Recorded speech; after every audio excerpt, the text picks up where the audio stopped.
If you like the story, you can support the author on Patreon. Link is in the description. Chapter 41. The shinobi world has no path to peace except through socialist harmony. The first generation of the shinobi world's two most overpowered figures, one lacked brains, the other was politically inept, and they wanted peace for the shinobi world? Don't make me laugh. As for the second generation of overpowered figures, not only were they brainless, but also politically clueless. Before this person even died, the shinobi world had already descended into chaos. So history, no, I mean, Naruto and Boruto tell us that the old ways simply don't work. The only path is to embrace socialism, focus on economic development, uphold the parties, the four cardinal principles, persist in reform and opening up, liberate and develop productive forces, consolidate and improve the socialist system, build a socialist market economy, socialist democratic politics, socialist advanced culture, socialist harmonious society, and socialist ecological civilization, promote the all-round development of individuals, gradually achieve common prosperity for all people, and construct a prosperous, democratic, civilized, harmonious, and beautiful shinobi world. Only then can the shinobi world truly achieve peace. Jun, little Jun. Just as Uzumaki Jun was reminiscing about the plot of Naruto, he heard the voice of the clan elder. It seemed the Uzumaki shinobi had successfully retreated. He wondered how the mist shinobi were doing. Are you hurt? Are you okay? The great elder hurried over to Uzumaki Jun and checked his body. He couldn't afford to let anything happen to the future god of shinobi. I'm fine, Uzumaki Jun said with a smile. Just some backlash from a jutsu. Honestly, being a walking chakra battery was no joke. One bite, and his right arm was almost fully healed. Tisk tisk. With such incredible vitality, it'd be a waste not to become a medical ninja. Jutsu backlash. The great elder's expression turned serious. A forbidden jutsu. Such a powerful technique had to be forbidden. But where had he learned it? The Uzumaki clan's strongest forbidden techniques were all ceiling-based. They didn't have any flashy ninjutsu like that. The sheer scale and destructive force were unimaginable. He had never seen anything like it before. Don't use it again, the great elder said sternly. Even if the jutsu was incredibly powerful, he didn't want Uzumaki Jun risking his life. Uzumaki Jun nodded. Right now, he couldn't use it even if he wanted to. It was a one-time thing. Maybe he'd pull the same jutsu again in the future, but the side effects probably wouldn't be as severe. Seeing Uzumaki Jun's agreement, the great elder didn't press further. Since the war began, they had stopped treating him like a 7-year-old child. And now, he had his own secrets. So the great elder wouldn't pry. Instead, he took out a sealing scroll and said, "The three tails is sealed inside." The three tails? Hearing this, Uzumaki Jun's eyes lit up. If he wanted to build a tailed beast zoo, the easiest one to obtain was the three tails. After the Third Shinobi War, it would roam freely in a lake until someone eventually recaptured it. So, it would be an unclaimed creature. All he had to do was retrieve it later. What? The Hidden Mist Village wanted it back? Don't be ridiculous. By then, the Mist Village would be in shambles, with only Mayterum left as a cage-level fighter. The rest would just be a bunch of Jonin and Chunin, and even the 7 ninja swordsmen would be dead or defected. Would the Whirlpool country be afraid? It was almost pitiful. One of the 5 great shinobi villages, crippled by Obito's revenge.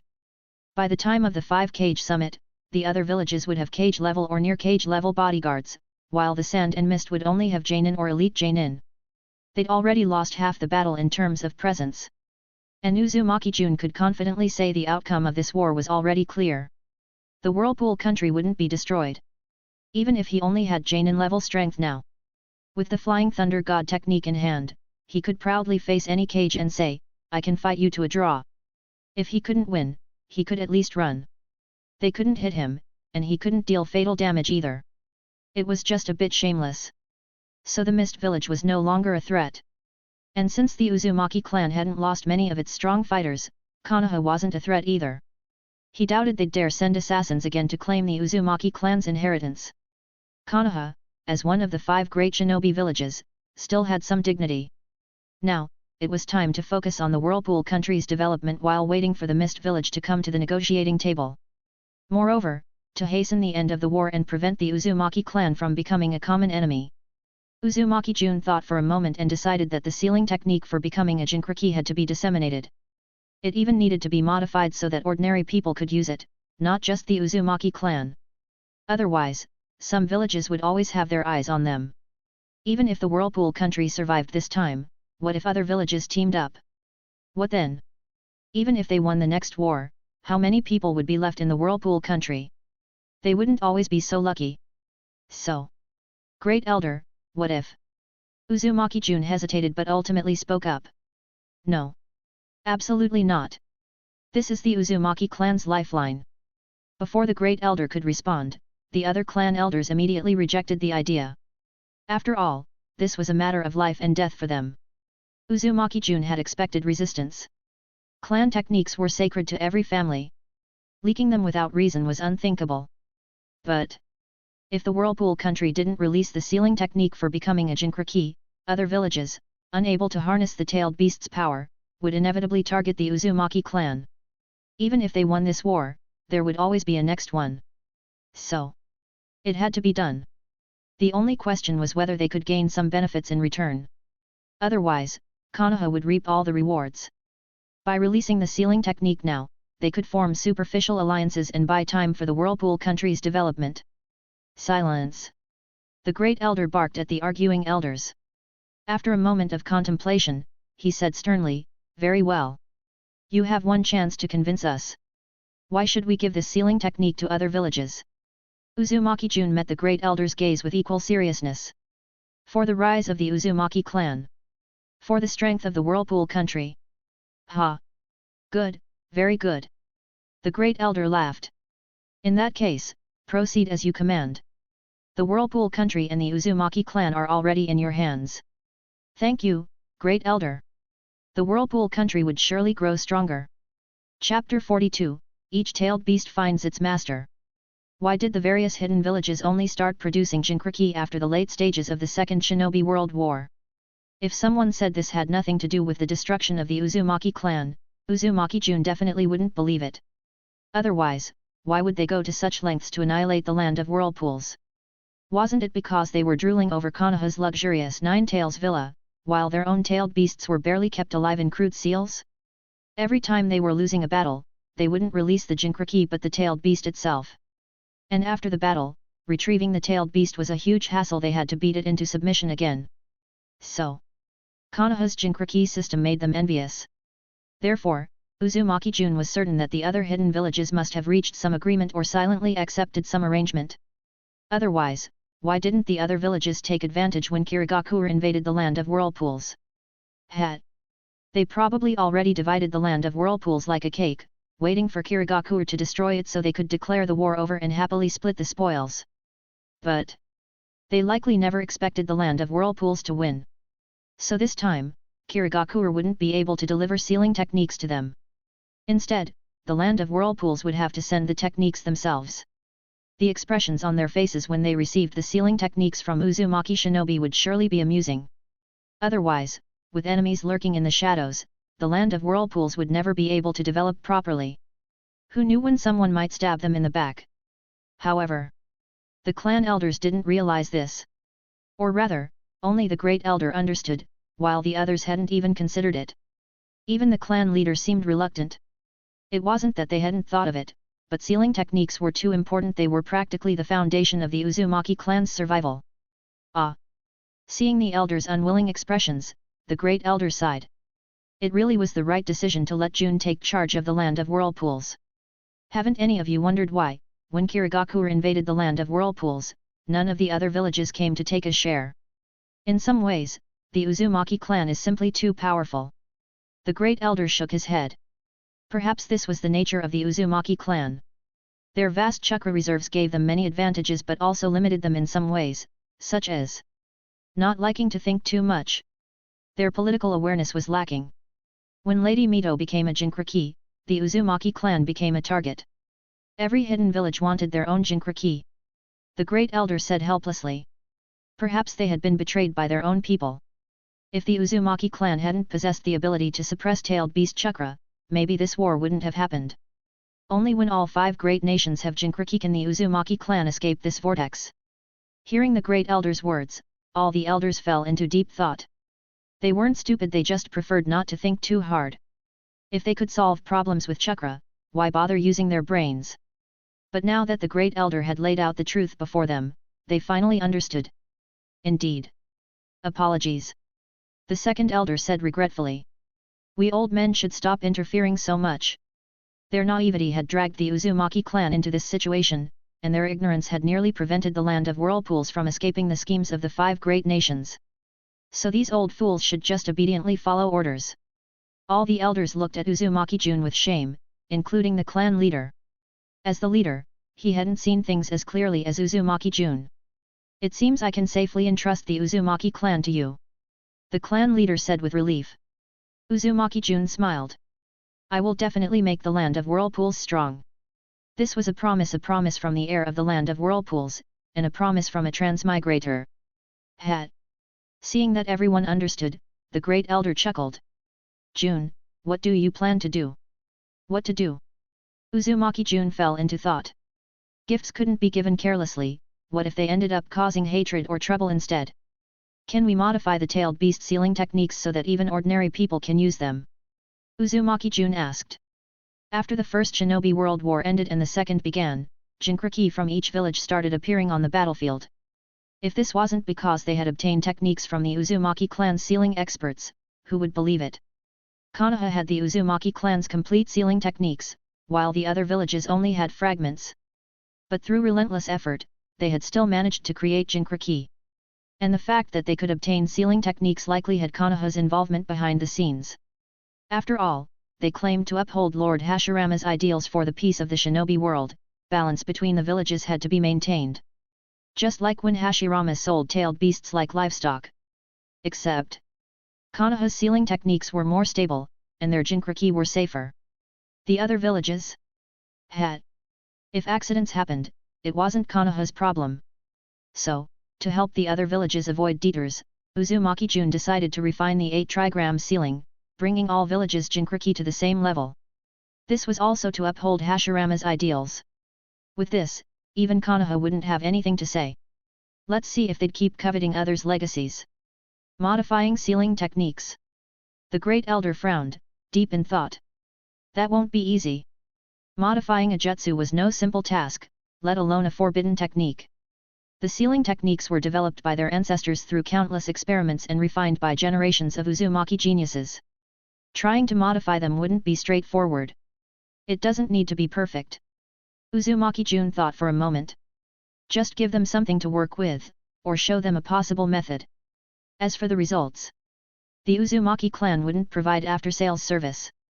Besides, each village would likely modify the techniques to suit their own needs, since tailed beasts had different attributes. In that case, the great elder pondered. It shouldn't be too difficult. The 8 trigram sealing was originally designed for tailed beasts, but it was more suited to the Uzumaki clan. With some adjustments and thousands of experiments, at least one lucky individual among countless test subjects would succeed. As for who that would be, what did that have to do with the Uzumaki clan? Then how do we deliver them to the other villages? The great elder asked. Give them half first. All villages except Konoha will receive them. As for Kirigakure, Uzumaki Jun said, give it to the Yuki clan. He had already considered this. For now, it was best to avoid Konoha, who knew if they'd be labeled as spies and eliminated. Just because they wore whirlpool forward protectors didn't mean they were safe. What did Dan specialize in? Exactly that kind of thing. If they naively approached Konoha, the village would probably be overjoyed. With no news from the land of whirlpools, someone was delivering themselves right to their doorstep. So, they'd wait until after the war to deal with Konoha. Hearing Uzumaki Jun's words, the great elder nodded in understanding. They couldn't blindly trust Konoha anymore. After the war ends, we'll deliver the remaining half of the sealing techniques. Uzumaki Jun thought for a while longer. And the envoys we send must be strong enough. Otherwise, they might be ambushed on the way. And Uegakure. Uzumaki Jun narrowed his eyes. He had already prepared a gift for Hazuki Gengetsu. He hoped the Yuki clan would appreciate his support for their candidate for Mizukage and stop targeting the land of whirlpools. As for Hazuki Gengetsu, He could just follow the original plot and discuss the meaning of being a cage with the Tsuchikage before perishing together. Chapter 43, No more achievements, and your chairman position will be revoked. Kirigakure. The village was now enveloped in a somber atmosphere. Especially when Yuki Kioi set out on the same day, the frontline battle reports were sent back by ship. Moreover, upon hearing that their fathers, children, and husbands had died, the anti-war sentiment grew increasingly intense. A dreary drizzle continued to fall over this village, once known as the maritime powerhouse of the shinobi world. The losses in this great shinobi war were devastating for them. Especially when Hosoki Gengetsu proposed establishing a forward base in Uzumaki, Kirigakure suffered even heavier losses, the kind that left them deep in the red. Do you all have any suggestions? The high-ranking official of Kirigakure propped his chin with his hands, his expression grave as he scanned the other leaders present at the meeting. He was a supporter of the Mizukage, which was why the Mizukage had assigned him to remain in the village. But now, he simply couldn't hold on any longer. Boss, you went out to expand operations, but not only are the results disastrous, we're also bleeding resources. Your subordinate can't take it anymore. Don't you see all the deputy directors eyeing your position, ready to push you out? And why did you even let Yuki Kioi return? If she hadn't come back, no one would have known the truth. You could have acted freely. But now, as a strong contender for the Mizukage position, not only did you snatch the title from her back then, but now there's no war dividend to speak of. Instead, we're suffering massive losses. The board has serious doubts about your leadership. Not to mention the daime. I really can't do anything about this now. We still don't know the full details of the situation. Maybe it's not as bad as we think. Kench sighed and said. Boss, I can only buy you some more time. Please, do something impressive. At least conquer one country, then things might still turn around. But the situation is already terrible enough, the head of the Yuki clan said sternly. We're not talking about 1 or 2 ships, but over 100 all large vessels. Damn it, I've long held a grudge against you, Hosoki Gengetsu. Back when the first Mizukage was in power, it was agreed that the next Mizukage would be chosen from the guards who attended the 5-Kage summit. Yet you seized power by force. Now, we finally have our chance. Are you still not going to step aside for our Yuki clan? As for the next Mizukage coming from the Hosoki clan again? First, pay back all the money you've lost. We can't say that for sure, Kench argued. Perhaps the gains from destroying Uzumaki will make up for the fleet's losses. Boss, do something. Hurry up and crush Uzumaki. If that happens, we still have hope. A bright future will still be in our hands. And what if we fail? A sudden voice cut in, stabbing Kench's heart like a knife. Everyone turned to look at the speaker. The head of the Kagaya clan, Kagayashite. What a blockhead, Kench cursed inwardly. How could you say something like that? Don't you know you're a shinobi of Kirigakure? To curse the village's defeat, especially in such a tense wartime atmosphere. If you weren't the leader of one of Kirigakure's most powerful Kekii Genkai clans, I'd have already chewed you out. Seeing everyone staring at him, Kagayashite rubbed his braid and asked in confusion, did I say something wrong? No, you said it perfectly. The Yuki clan had nearly jumped for joy. What a perfect assist. Even the Yuki clan wouldn't dare to speak so bluntly. After all, Hosoki Gengetsu is still the Mizukage. If you casually predict his failure, aren't you afraid of retaliation? Can't you see the Hosoki clan leader glaring daggers at you?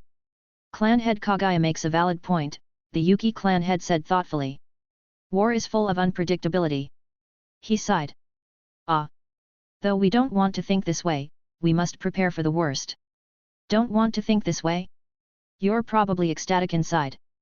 The Hosoki clan head and Kench sneered inwardly, but now they had no choice but to steer the discussion toward the possibility of defeat, all thanks to that idiot Kagaya. If you don't understand politics, keep your mouth shut. What a pain. The situation is still uncertain. Kirigakure may not lose, Kench said, mentally cursing Kagayashite. After all, compared to us, Uzumaki is far too weak. So let's wait for the intelligence team to return before making any conclusions. But only one ship remains, the Yuki clan head countered. How are we supposed to gather intel now? Or arrange reinforcements? Hell, the main force might have to swim back at this rate. How pathetic.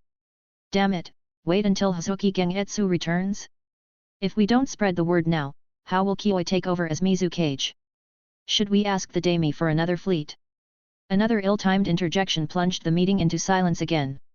The Yuki clan head was overjoyed to see Kagayashita delivering yet another assist. Was the Kagaya clan dissatisfied with the Hazuki clan and backing Yuki Kioi for Mizukage? What a godsend! But what about the others? The Hazuki clan and Mizukage loyalists had already cursed Kagayashita's ancestors 18 generations back. Ask the daime for more money? More like ask for death. If the daime hears that Kirigakure is drowning in losses, not only failing in the war but also bleeding resources fighting a tiny country like Uzumaki, he'd probably replace the Mizukage on the spot. And you still want funds? Don't you know the land of waters daime is notoriously stingy? Please, clan head Kagaya, just shut up, will you? They were trying to keep the daime in the dark for as long as possible, and now you want to personally inform him? Do you have a grudge against the Mizukage or something? So, what now? Kench sighed. The situation was dire. Looking around at the clan heads, he reluctantly said, let's first send shinobi to Uzumaki to gather intel. Maybe things aren't as bad as we imagine. Boss, do your best.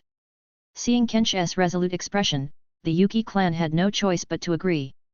For now, the Hazuki clan still held power, and their influence was immense. The Yuki clan couldn't afford to act recklessly. As for stirring trouble, the Yuki clan head glanced at Kagayashita and sighed inwardly. Let him handle it. Little did Kirigakure's leaders know, Hazuki Gengetsu was already on the verge of losing his mind. Chapter 44, The War is Ending. With nearly 100,000 ninjas and two-tailed beasts, they had marched proudly across the sea, only to end up getting beaten like dogs by a small country. Now, Hoseki Gengetsu didn't even dare to release the tailed beasts anymore, afraid that the 7-year-old kid would take them down again. If that happened, Kirigakure would truly become the only one of the 5 great ninja villages without a tailed beast. Sighing, he looked at the demoralized ninjas around him and asked, how's the situation? Not good, the Mizukage's assistant replied with the same weary expression. Casualties are heavy, especially since the 3 tails was captured by the Uzumaki. And because we had to reseal the 6 tails, we lost a lot of elite ninjas. He had predicted the beginning but not the ending. Uzumaki actually had such a powerful fighter, a child strong enough to take on a tailed beast. Now, not only was the Mizukage's position shaky, but even his own position as assistant was in danger. After all, it was his spearhead plan that led to such heavy losses, even losing a tailed beast. Hoseki Gengetsu scanned the high-ranking officials, but everyone avoided his gaze. There was no helping it that kid was too strong. He even had space-time ninjutsu, making it nearly impossible to trap him. Ah! Seeing this, Hoseki Gengetsu knew the war was over. The morale of the Kirigakure ninjas was shattered. But going back now would only make things worse for him. Losing a tailed beast would delight the Yuki clan, and who knew how the village's higher UPS would react to the news brought back by Yuki Kioi. But he knew his position as Mizukage wouldn't be secure anymore. Hoseki Genjutsu's heart was full of bitterness. He had worked tirelessly for the village for so many years, waking up to see Kirigakure at 4 a.m. every day. Who was all this for? Wasn't it for the village's strength, prosperity, and peace? Yet now, a single wrong decision had landed him in this predicament. And who was this decision for? Wasn't it still for the village? Konoha, after winning this war, would enter a period of rapid development. If they didn't act now to restrain Konoha, Kirigakure might never catch up. And the tailed beasts? Back then, the first Mizukage had bought 2 tailed beasts from Hashirama at a high price, but without any after-sales service, they could only be used like Pokemon. What a waste! Every time they had to recapture a tailed beast, it cost them many ninjas. So, to create Jinkraki for the village, he had invaded Uzumaki. Didn't anyone in the village understand him? Everything he did was for the village. Who knew the bitterness in his heart? The short-sighted fools only cared about the position of Mizukage. But now? What should we do now? Hoseki Gengetsu asked helplessly. It was too late for regrets. These Kirigakure ninjas had lost their will to fight against Uzumaki, all because of that jutsu. It was truly terrifying. Plus, the call for peace in the ninja world was growing louder. Many were already yearning for an end to the war. Retreat, the Mizukage's assistant said resignedly. This suggestion couldn't come from the Mizu Cage himself, it had to be the assistant. He was already carrying enough blame, one more wouldn't matter. Let him do this one last thing for the Mizu Cage. Is this what everyone thinks? Hojiki Gengetsu looked around the room. Seeing everyone lower their heads in silence, the answer was clear. Sighing, he said, retreat. Begin negotiations with Uzumaki. Then, his tone hardened. No matter what, we must get the three tails back. As for that 7-year-old cage-level kid? Ha! No one in the ninja world wanted another god of shinobi to emerge. Someone else would deal with him. And the sealing techniques? If Kirigakure couldn't get them, others would come for them. Uzumaki wouldn't find peace so easily. Hearing the Mizukage's words, the assistant fell silent. The three tails wouldn't be easy to retrieve.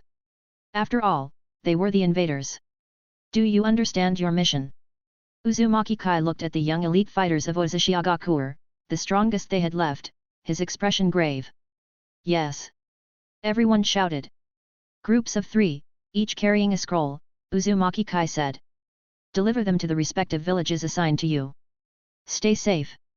If the situation becomes hopeless, abandon the scrolls. After all, they only contain incomplete sealing techniques. Even if obtained, they're useless. Understood. Seeing that everyone understood, Uzumaki Kai nodded in satisfaction and smiled. Go. The war was ending, and these ninjas were Uzumaki final step to extricate themselves from this mess. They would board specially made boats and swiftly deliver the sealing scrolls to each village, dealing the final blow to Kirigakure. Uzumaki Kai watched as the ninjas departed, their figures gradually fading into the distance. Then, he looked up at the sky, so blue. Unconsciously, his vision blurred with tears as he murmured, it's good that Uzumaki wasn't destroyed. They had all heard the elder's analysis. If Uzumaki had fallen, the Uzumaki clan's fate would have been tragic. No one wanted them to survive, not even their so-called allies. So, as long as the nation existed, there was hope. They wouldn't have to wander as rogue ninjas. He didn't know whether to resent Mito-sama. After all, the seeds of their suffering were planted when she became a Jinkraki. Nor did he know whether to resent Hashirama-sama, since Konoha had failed to uphold the promises he made to the Uzumaki clan. But he knew one thing. From the moment this war ended, the Uzumaki clan could only rely on themselves. Kai-sama, what's wrong? A young Uzumaki ninja asked excitedly. Is the war really ending? Everyone's so excited. Of course, Uzumaki Kai replied with a smile. Jun-sama said so. Yes, every clansman was beginning to cheer, to rejoice. Ah, if Jun-sama said it, then it must be true. The boy grinned, his eyes shining with admiration. Jun-sama is so strong. Hearing this, and seeing the same unquestioning faith in the eyes of the other ninjas, Uzumaki Kai smiled. Yes, Jun-sama is incredibly strong. So, Uzumaki would surely rise again. Keep monitoring Kirigakure's movements. Don't let anything go wrong at this stage. Yes. Uzumaki had won. This news spread rapidly among the ninjas. Fortunately, Uzumaki Jun had warned them not to inform the shelters yet. While victory was certain, it wasn't yet absolute. Premature celebration could lead to complications, so it was better to wait quietly for true peace. Right now, no one knew what Kirigakure planned to do. The three tails was still in their hands, and Hojiki Gengetsu wouldn't give up easily.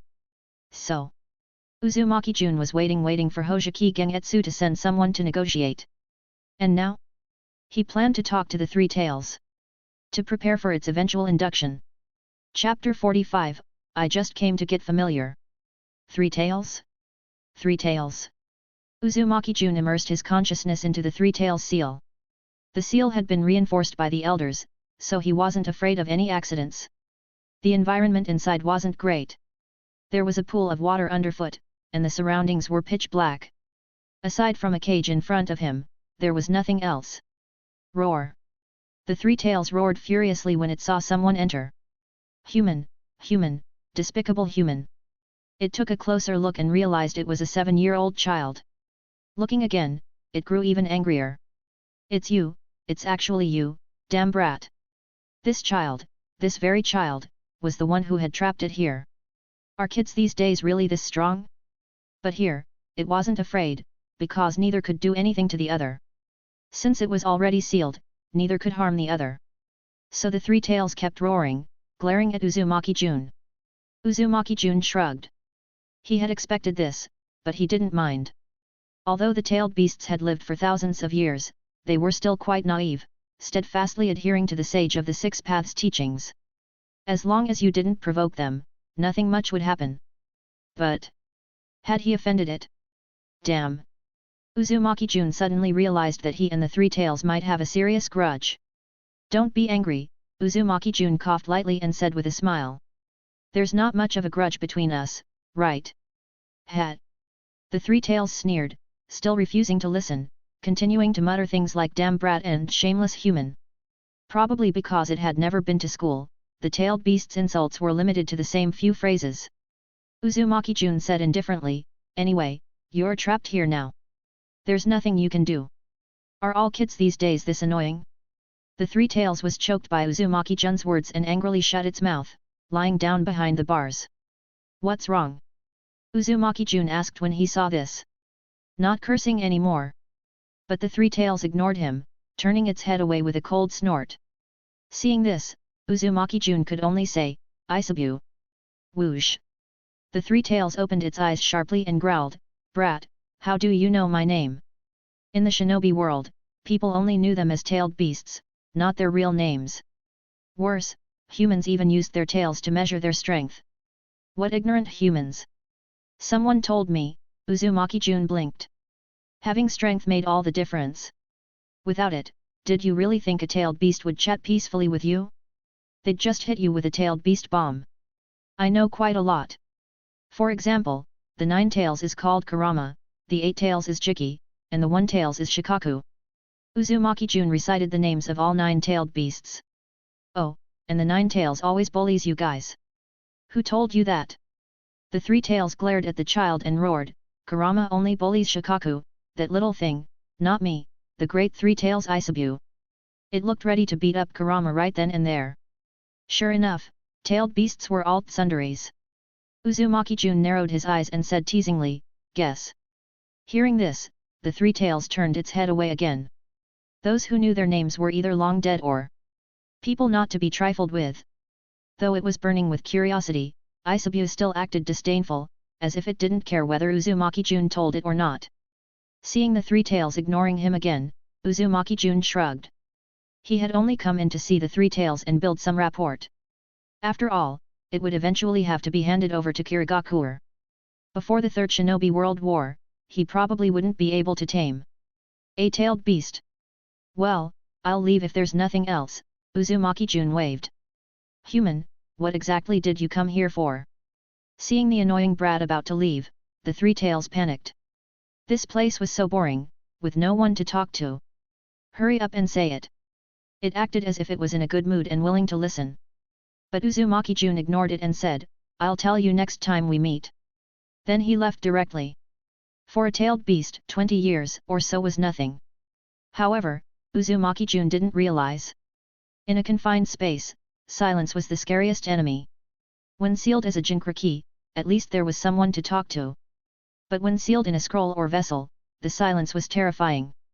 Pitch black, with no movement except oneself. So whenever tailed beasts were sealed like this, they just slept. This was also why tailed beasts would rampage wildly when released. Wouldn't you go crazy if you were locked in solitary confinement? But hey, damn brat, don't go. Let's talk some more. What do you want to know? The 3 tails kept talking, desperate for conversation, but Uzumaki Jun still left. Seeing the seal space return to silence, the 3 tails pouted angrily and muttered, damn brat. When is next time? Uzumaki Jun left the seal space. He didn't know how terrifying the 3 tails' loneliness was. Seeing the worried looks from the elders, he smiled and said, it's fine. I just went in to take a look. Jun, that's a tailed beast. The elder, thinking he didn't understand how dangerous tailed beasts were, said sternly, they're terrifying monsters in the shinobi world. You must know.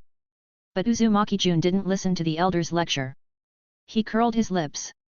What terrifying monsters! They were just a bunch of tsunderies. As for why they attacked humans, if you were going to capture them, couldn't they fight back? It's fine, Uzumaki Jun said helplessly, seeing the elder's concern. I was just curious about what a tailed beast looks like. Don't do this again, the elder said sternly. Uzumaki Jun nodded. He'd deal with future matters later. Turning to Uzumaki Kai, who was now always by his side to relay his orders, he thought for a moment and said, go to the underground hideout and find a man named Gato. Bring him here. Now that the war was about to end, it was time to start preparing for recovery and rebuilding. Due to the war, the national treasury was running low on food and money. So Gato would have to make a trip. As a merchant, he was much safer than shinobi, as long as he hired enough guards. As for Uzashio shinobi, it was better not to let them wander around for now. Gato could go to the Land of Fire, one of the 5 great nations where supplies and food were plentiful. He could hire Konoha shinobi as escorts. As long as he didn't reveal he was Uzashio's merchant, there shouldn't be any issues. So, Gato needs to go buy salt, Uzumaki Jun murmured. With grain in storage, there's no panic in the heart. As for everything else, it would have to be done step by step. Domestic construction, housing, these were all important. Chapter 46, The Rebellious Teen Worth 35 million ryo. Focus on purchasing more food, as well as clothing and tents, Uzumaki Jun said to the spiky-haired, 18-year-old youth standing before him. As the year was coming to an end, the ninja world had already entered winter. Thus, warmth and food were the top priorities. As for the construction of Uzashiagakuer, it would have to proceed slowly for now. The young man in front of him was none other than Gato, who would become the wealthy shipping tycoon of the Land of Waves in the future. However, right now, he was just a teenager, somewhat scrawny and unremarkable, not yet the obese, middle-aged, sleazy old man he would later become. Meeting Gato had been a stroke of luck. Back then, when Gato had wandered into Uzashiagakuer, Uzumaki Jun had extended a helping hand purely because of the name Gato. After all, it wasn't much trouble, and who would have thought? Someone named Gato really did have a talent for business. It had been an unexpected discovery. At the time, Uzumaki Jun had no other assistance for business matters. Could he really have asked the Uzumaki clan for help? That would have been a disaster. Were the Uzumaki clan even cut out for business? With no other options, he had decided to test this Gato out, and it had turned out to be the right call. Now, Uzumaki Jun was certain that this Gato was the same person who would later monopolize shipping in the Land of Waves. Well, that future might not happen now, since Uzashiagakuer had not been destroyed. Would the Land of Waves even exist? Yes. Gato nodded seriously. He would never treat the person before him as just a child. Also, remember, do not reveal Uzashiagakuer's name, Uzumaki Jun said sternly, fixing his gaze on Gato. The most important thing now was to divert attention away from Uzashiagakuer and shift the focus of the major villages elsewhere. If Uzashiagakuer wanted to develop, it had to proceed quietly, especially after this recent victory in the war, which had drawn far too much attention. To the outside world, Uzashiagakuer had to appear as if it had barely won. Without the protagonist's plot armor, it was best not to stand out too much. As for Kirigakuer, Uzumaki Jun doubted they would openly admit they had been humiliated by a small nation. The 5 great shinobi villages still had their pride. However, he himself might not be able to stay hidden. After all, a 7-year-old cage-level shinobi was far too shocking in this era. Even though that last jutsu had been a fluke and he wasn't actually cage-level, just a jonin, he still needed to lay low for now and focus on building his reputation. Understood, Gato said with a sharp nod. He was familiar with this kind of operation. Make sure to stockpile enough supplies for over 400,000 people to survive the winter, Uzumaki Jun added after a moment of thought. Currently, Uzashiagakuer had nearly 300,000 people, including both shinobi and civilians. And if refugees started arriving, it was better to be prepared. Moreover, the post-war period was a time of rapid population growth. The entire ninja world would experience a surge in births. If Uzashiagakuer wanted to become strong, population was a necessity. Gato frowned. This would be troublesome. The sheer volume of supplies was enormous. This time, he couldn't pose as a Kirigakuer merchant. No matter what, Kirigakuer was one of the 5 great shinobi villages, they wouldn't purchase such large quantities of supplies from other nations through a middleman. If Kirigakuer really needed that many supplies, they would go through official channels, which would not only secure discounts but also ensure ninja escorts. Not by hiring some random merchant. If they did, Kirigakure would be doomed sooner or later. This time, he would have to make purchases in small batches across the 5 great nations. And he would have to pose as a merchant from a minor country or a small hidden village. Gato pondered for a moment. Though it would be troublesome and even risky, he would do his best to complete the task. This was his way of repaying that one meal of kindness. War was a matter of money, manpower, and resources. Uzumaki was lacking in population and resources, but money was easy to control since it was essentially a single clan nation, with most of the leadership being from the Uzumaki clan. And he had already diverted a portion of the national treasury for his own use. Compared to Kirigakure. Just imagine Hosoki Gengetsu trying to request funds from the daime of the Land of Water to buy explosive tags. The daime would probably spit in his face. What was the point of establishing a hidden village if not to save the country money on military expenses? Shinobi were supposed to earn money through missions, they were supposed to be self-sufficient. But now, you're asking for hundreds of millions, even billions, to buy explosive tags? The daime would probably start looking for a new Mizu cage. If you can't manage finances, what use are you? This was why Hashirama's one nation, one village policy was so flawed. The money was controlled by the nation, while the military power lay with the hidden village. What would happen if the nation and the village ever came into conflict? How did Sarutobi Asuma's 35 million ryo bounty come about? It was from his time as one of the 12 guardian ninja, when he killed the other half of the group. So, who exactly placed the bounty on Asuma after the 12 guardian ninja turned on each other? Anyone who believed the daime of the Land of Fire wasn't behind it was a fool. After wiping out the 12 guardian ninja, Asuma fled, leaving the daime without bodyguards. Of course he'd put a bounty on you. Back then, Konoha probably saw that the daime was growing distant and might even be influenced by the remaining guardian ninja, posing a threat to the village. So they eliminated the rest to show Konoha's strength and make the daime think twice about opposing them. And then, the daime caved. When he later reformed the 12 guardian ninja, he had to consult Konoha first. As for Konoha's claim that Asuma had joined the 12 guardian ninja during a rebellious phase and they had no idea. Uzumaki Jun could only say typical Sarutobi Hiruzen. The Hokage's own son, and no one knew he had become a guardian ninja until he made a name for himself and racked up a 35 million ryo bounty? Who would believe that? Since when could Konoha Shinobi just leave the village freely? Did Asuma get special treatment because he was the Hokage's son? What a schemer! Hashirama probably never imagined that the relationship between hidden villages and nations would devolve into a struggle for power. Over time, people's hearts change, especially for a nation's leader. If you had to beg someone else's permission to wage war, what kind of daime were you? One wrong word against Konoha, and you might drop dead of a heart attack the next day. Then the Land of Fire would need a new daime.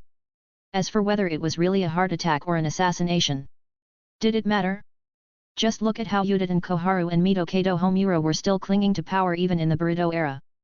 If a tiny hidden village was like this, imagine an entire nation. Chapter 47, When being a ninja becomes an academic qualification. Therefore, a country's stability, peace, and harmony require the establishment of a unified government. At the same time, the Uzumaki clan's national governance is both its advantage and its disadvantage. The advantage is that within a clan, conflicts are relatively minor, and the authority of the daimyo or clan leader carries significant weight. However, the disadvantage is the small population.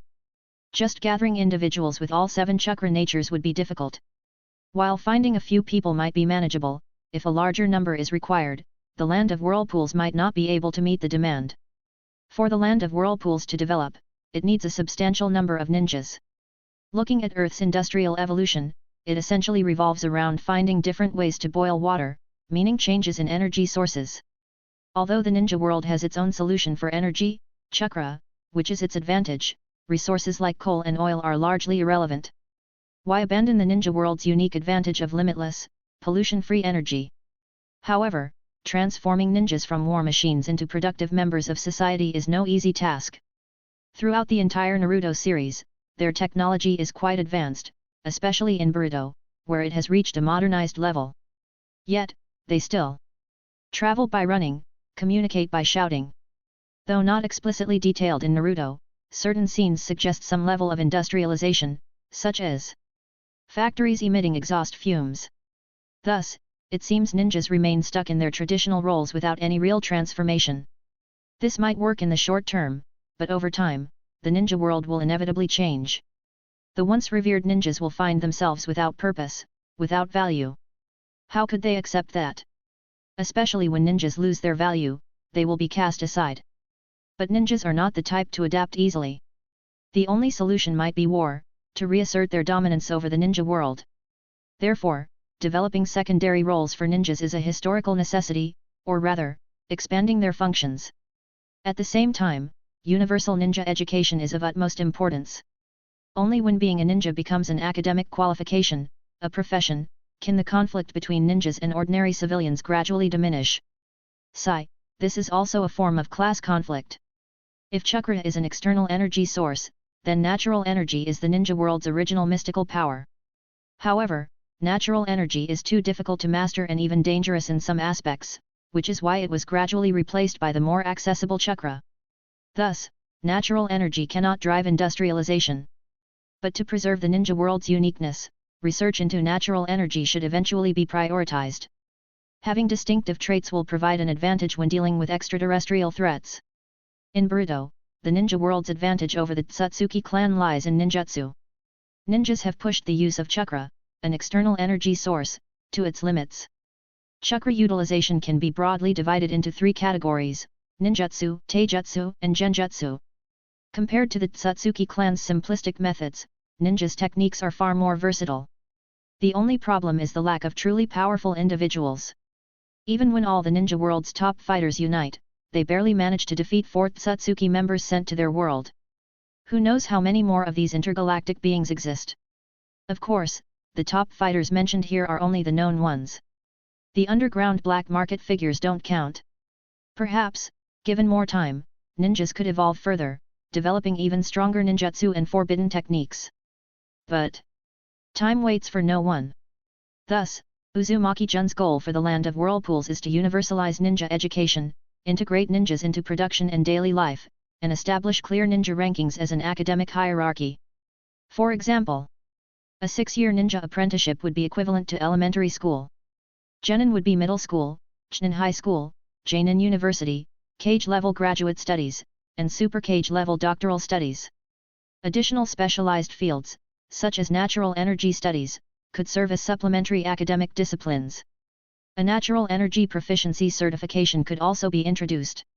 As for the 6 paths level and beyond, the numbers would likely remain small, so they could be classified as senior scholars. Moreover, ninjas should not be categorized solely by combat ability. They should also be divided into liberal arts and sciences. The sciences would cover the conventional ninjas, while the liberal arts would focus on research and development. How many genius scientists has the ninja world wasted? Thus, for societal progress, scientific and technological advancement is indispensable. If this development continues, decades later, Jainin would be as common as dogs, and cage-level ninjas would be everywhere. Private ninja academies could even be established, further increasing the number of ninjas. However, all of this depends on the nation's strength. Otherwise, if exploited by malicious actors, it could lead to disaster. Therefore, such policies should only be implemented after the country has prospered. For now, the focus should be on developing national power and military capabilities, improving the living standards and happiness of the land of Whirlpool's citizens, and fostering their dependence on and loyalty to the nation. Only then can future plans proceed smoothly. Lord Jun, the Hidden Mist has sent envoys requesting negotiations, a Uzumaki ninja reported respectfully. Uzumaki Jun snapped out of his thoughts. There was no point in overthinking things now. Everything could wait until the situation stabilized. Arrange for the negotiations to take place in 2 days at the foot of the mountain to the right of the forest, Uzumaki Jun said, stretching. Finally, the Hidden Mist was surrendering. He had thought Hisoki Gengetsu would stubbornly prolong the stalemate. 2 days should be enough. By then, the dispatched ninjas would have completed their missions, ensuring the land of whirlpools held the upper hand in negotiations. Otherwise, that eyebrowless Hisoki Gengetsu might try to reclaim the tailed beasts without paying a single ryo. There was no way things would be that easy. After all, the land of whirlpools had suffered significant losses in this war. For example, the national treasury was nearly empty. And for the land of whirlpools to develop rapidly, funds were essential. So, if not these invaders, who else should pay for the damages? As for the Hidden Mist village also suffering heavy losses, to the point where their leader might have to pawn his underwear, Uzumaki Jun could only shrug and mutter, "Not my problem." He would then secretly glance toward Konoha and add, "You can always ask someone else to pay." Yes. The Uzumaki ninja acknowledged the order and withdrew. Uzumaki Jun yawned and stood up. Now, it's time to talk to the Senju clan. He wondered how the clan elders were getting along with the Senju members. Chapter 48, Uzushiagakure's after-sales service. Is this the place? Uzashionin asked his teammate while looking at the large waterfall in front of them. It should be, Isamae replied, rolling his eyes. I've never been to the land of waterfalls before. Located between the land of fire and the land of earth, surrounded by 4 countries, and composed of many waterfalls, Kta frowned and said. Judging by the description, this should be the place. Hey, how did Lord Jun know about this when he's never left Uzushiagakure? Of course, that's Lord Jun for you, Taka said proudly, raising his head. The future Uzukage of Uzushiagakure. Though Uzushiagakure had a hidden village, no one had ever claimed the title of Uzukage, mainly due to a lack of strength. But now, the Uzumaki clan had finally produced their own cage-level shinobi. In the future, Uzushiagakure would undoubtedly become the 6th great shinobi village. Perhaps even surpass the other great villages. After all, Lord Jun was only 7 years old. Focus on completing the mission now, Rita said sternly. This is a task assigned by Lord Jun himself. Yes. X3. Should we ask someone for directions? Isamae suggested. We're in the middle of a war, Rita replied, rolling his eyes. If 4 foreign jonin suddenly appear in another country, how do you think the Takigakurenin would react? What a terrible idea. They might get attacked before they even opened their mouths. But we're here to deliver sealing techniques, Taka argued. If we explain ourselves, it should be fine. Besides, we'll have to meet with the Takigakurenin eventually. Why not just reveal ourselves now? That's true, Kta nodded. If we show ourselves openly and don't cause trouble, there shouldn't be any issues. That might be the case, but as shinobi, they couldn't recklessly put themselves in danger. Before they left, Lord Jun had warned them that any village possessing a tailed beast could potentially be an enemy of Uzushiagakure. As the team leader, Rita didn't want to lead his squad into unnecessary peril. Moreover, Uzushiagakure was still too weak. If the enemy found out they were carrying sealing techniques, they might just attack and take them by force. Even if these were incomplete versions. Would they believe that? They'd probably just capture them and interrogate them rather than take an enemy's word for it. What if we disguise ourselves as Konoha-nin? Isamae suggested after a moment, a sly smile appearing on his face. The Uzumaki clan and Konoha have been allies for generations. That idea. Rita narrowed his eyes. It might work. Once they met the leader of Takigakure, they could reveal their true identities. Uzumaki Jun speculated that, if they traveled without regard for exhaustion, each squad should have already reached their assigned villages by now. He had even sent a copy of the sealing techniques to Takigakure. After all, they had managed to acquire the 7 tails, Shmei. As someone who claimed to inherit Hashirama's philosophy of balance and peace, how could he stand by while other villages had Jinkriki and Takigakure didn't? Besides, Takigakure was one of the strongest minor villages. They needed some power to back that up. At the same time, he had assigned an additional mission to the squad heading to Takigakure. Recruit Kakuzu. After all, Kakuzu was the man who claimed to have fought the god of shinobi himself.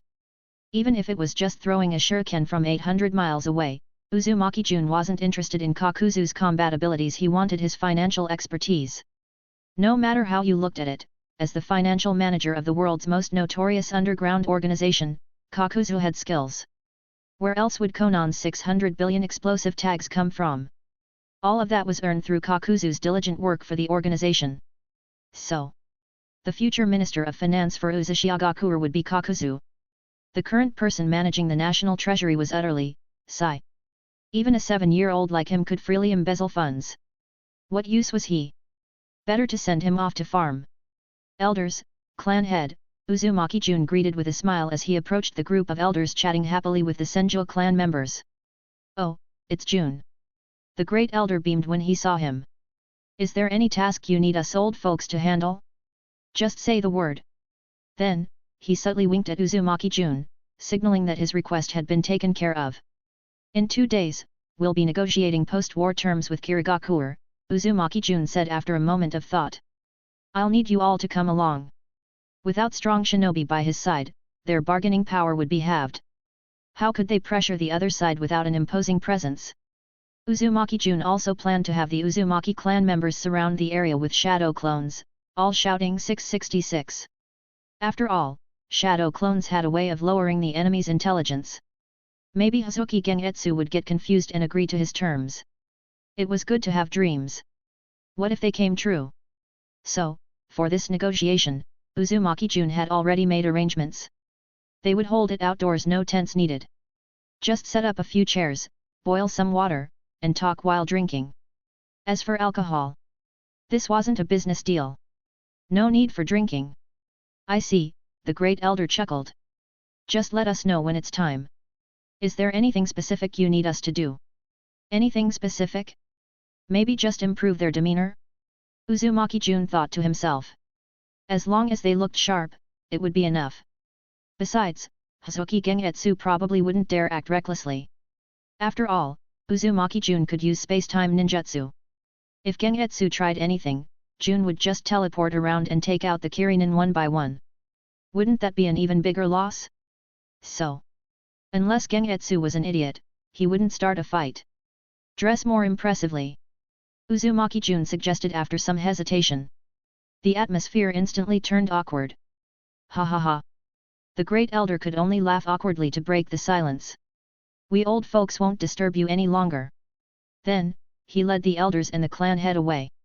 They were more than happy to see Uzumaki Jun recruiting the Senju clan. Uzushiagakuer was still too weak. If they could gather more clans, perhaps Uzushiagakuer really could become the 6th great nation. Besides, the Senju clan was a good choice. They had defied the Hokage's orders to come to their aid in such dire times. Uzumaki Jun watched the elders leave before turning to the somewhat tense Senju members. It seemed they had become uneasy after learning he had defeated a tailed beast. That wouldn't do. He was here to recruit them, not intimidate them. "Lord Jun," Senju Shikuma spoke first, bowing respectfully. The person before them was a monster capable of fighting a tailed beast, and a 7-year-old one at that. Even Lord Hashirama at his age, no, he hadn't been that strong. Could humans even fight tailed beasts? He didn't even know why he had brought the Senju clan here to help. Did they really need 30-something people for support? Were they just here to shout 666? They weren't even needed for that. The Uzumaki clan had no shortage of shadow clones. They didn't need these few dozen people to cheer. Though the Uzumaki clan head and the great elder had hinted at recruiting the Senju clan, they still had lingering attachments to Konoha. Uzumaki Jun could see the hesitation in their eyes. After a moment of silence, he put away his smile and said seriously, "What do you think of Konoha now?" Chapter 49, Better left to shine in Uzushiagakuer than wasted by Konoha. Looking back at the first 3 great ninja wars, Konoha was the village that won them all. However, after these 3 wars, Konoha was basically drained. Its cage-level fighters either died under false accusations or left the village. The talented young generation was mostly sold out by the darkness of shinobi. Unless you had the luck of the Konoha 12, leaving the village was your only option. Otherwise, it was pretty much a death sentence. So, during Hiruzen Sarutobi's tenure, Konoha didn't improve at all. Instead, it was nearly ruined. Otherwise, how could a single Orochimaru almost bankrupt Konoha? Later, if not for the rise of the Konoha 12, Konoha wouldn't have stood a chance. So, rather than letting the legacy left by Hashirama be wasted by Hiruzen Sarutobi and Danzo, it might as well be handed over to Uzumaki Jun. After all, Hashirama was the son-in-law of the Uzumaki clan. The Uzumaki clan had always been Konoha's ally. Inheriting some scraps isn't wrong, right? What do you think of Konoha now? Uzumaki Jun asked the members of the Senju clan. Senju Shikuma sighed and replied, "No matter what, this is the village founded by Lord Hashirama. The Senju clan will never betray it." He understood Uzumaki Jun's intention, but he couldn't bring himself to speak ill of Konoha. The Senju clan deeply revered Hashirama. Even after his and Tobirama's deaths, the clan continued to uphold his ideals, striving for peace in the shinobi world and Konoha, shedding blood and sacrificing lives until the last Senju perished. Otherwise, how could the Senju clan have been reduced to nothing? Tsunade only left the village after her brother and lover died, dissatisfied but without taking action. Because she loved the village deeply. And in the end, didn't she return to Konoha, continuing to dedicate herself to it? So, the Senju clan's integrity is unshakable. No matter how flawed Konoha might be, as long as it was Hashirama's creation, they would devote their lives to protecting it. Then what treatment do you think you'll receive if you return to the village? Since this approach wasn't working, Uzumaki Jun changed tactics. Continuing to criticize Konoha might only make them resentful. He was here to recruit, not to alienate. Senju Shikuma hesitated, then firmly said, since we violated the Hokage's orders, we should accept punishment. Damn it! Was there no room for negotiation? Were the Senju clan really this stubborn? Uzumaki Jun couldn't understand why the two founding clans of Konoha were so inflexible. If Konoha didn't welcome them, why not just develop elsewhere? Why cling to Konoha? Did they have a death wish? Sigh. Uzumaki Jun sighed helplessly. This capable and loyal clan was exactly what his Ashiagakuer needed. But now, he could only say, it's not just you. Your entire Senju clan might suffer as well. Since that was the case, he had to lay everything out plainly. Senju Shikuma's pupils contracted as he stared at Uzumaki Jun. The Senju clan would never betray Konoha, and Konoha would never betray the Senju clan. Ha! Uzumaki Jun chuckled. Maybe the Senju clan wouldn't betray Konoha, but Konoha. That wasn't so certain. After all, even the fourth Hokage was sacrificed. What more a clan without cage-level fighters, one that no longer obeyed orders? For all he knew, the professor and the darkness of shinobi were already plotting to seize their lands and solve the land annexation issue. The Senju clan owned vast fertile fields. Senju Shikuma sighed. Hiruzen Sarutobi had always been dissatisfied with the clans in Konoha. Now that the Senju clan had defied the Hokage's orders, they might really need to prepare for a reduction in numbers. So, don't put all your eggs in one basket. No, wait, spread the risk. No, wait. Uzumaki Jun fumbled for words before finally saying, the Senju clan could split. Send a branch to Uzashiagakuer. That way, even if disaster strikes, at least the clan won't be wiped. He didn't finish the last word, knowing the Senju clan would understand. If even this proposal was rejected, Uzumaki Jun would give up on them. Such blind loyalty was dangerous. They might even betray national interests later. So, when educating the younger generation, ideological and moral training would be essential. Senju Shikuma opened his mouth but didn't know how to respond. Maybe Uzumaki Jun's idea wasn't bad, but this wasn't something a mere Jainin like him could decide. You don't have to answer now. Uzumaki Jun waved his hand. I'll visit Konoha soon. You can give me your decision then. Relieved that no immediate answer was needed, Senju Shikuma thought, maybe I should consult the clan head? Whatever the Senju clan decided, they would make the choice seriously. Because they were shinobi. What was the Uzumaki clan's response? Hazuki Gengetsu asked with a frown. Damn it! As one of the 5 great shinobi villages, having to surrender to a tiny country was utterly humiliating. His tenure as Mizukage was over. Returning to the village, he'd likely be impeached and saddled with massive debts. So, this negotiation couldn't cost Kirigakuer too much. Damn Konoha! Hazuki Gengetsu snarled. If not for Konoha, would they be in this mess? Now Konoha was the victor, while Kirigakuer was the loser, defeated by a minor country. The daimyo might impose restrictions on Kirigakuer. If that happened, Hazuki Gengetsu would truly become Kirigakuer's greatest failure. Now, he didn't dare hope to remain Mizukage.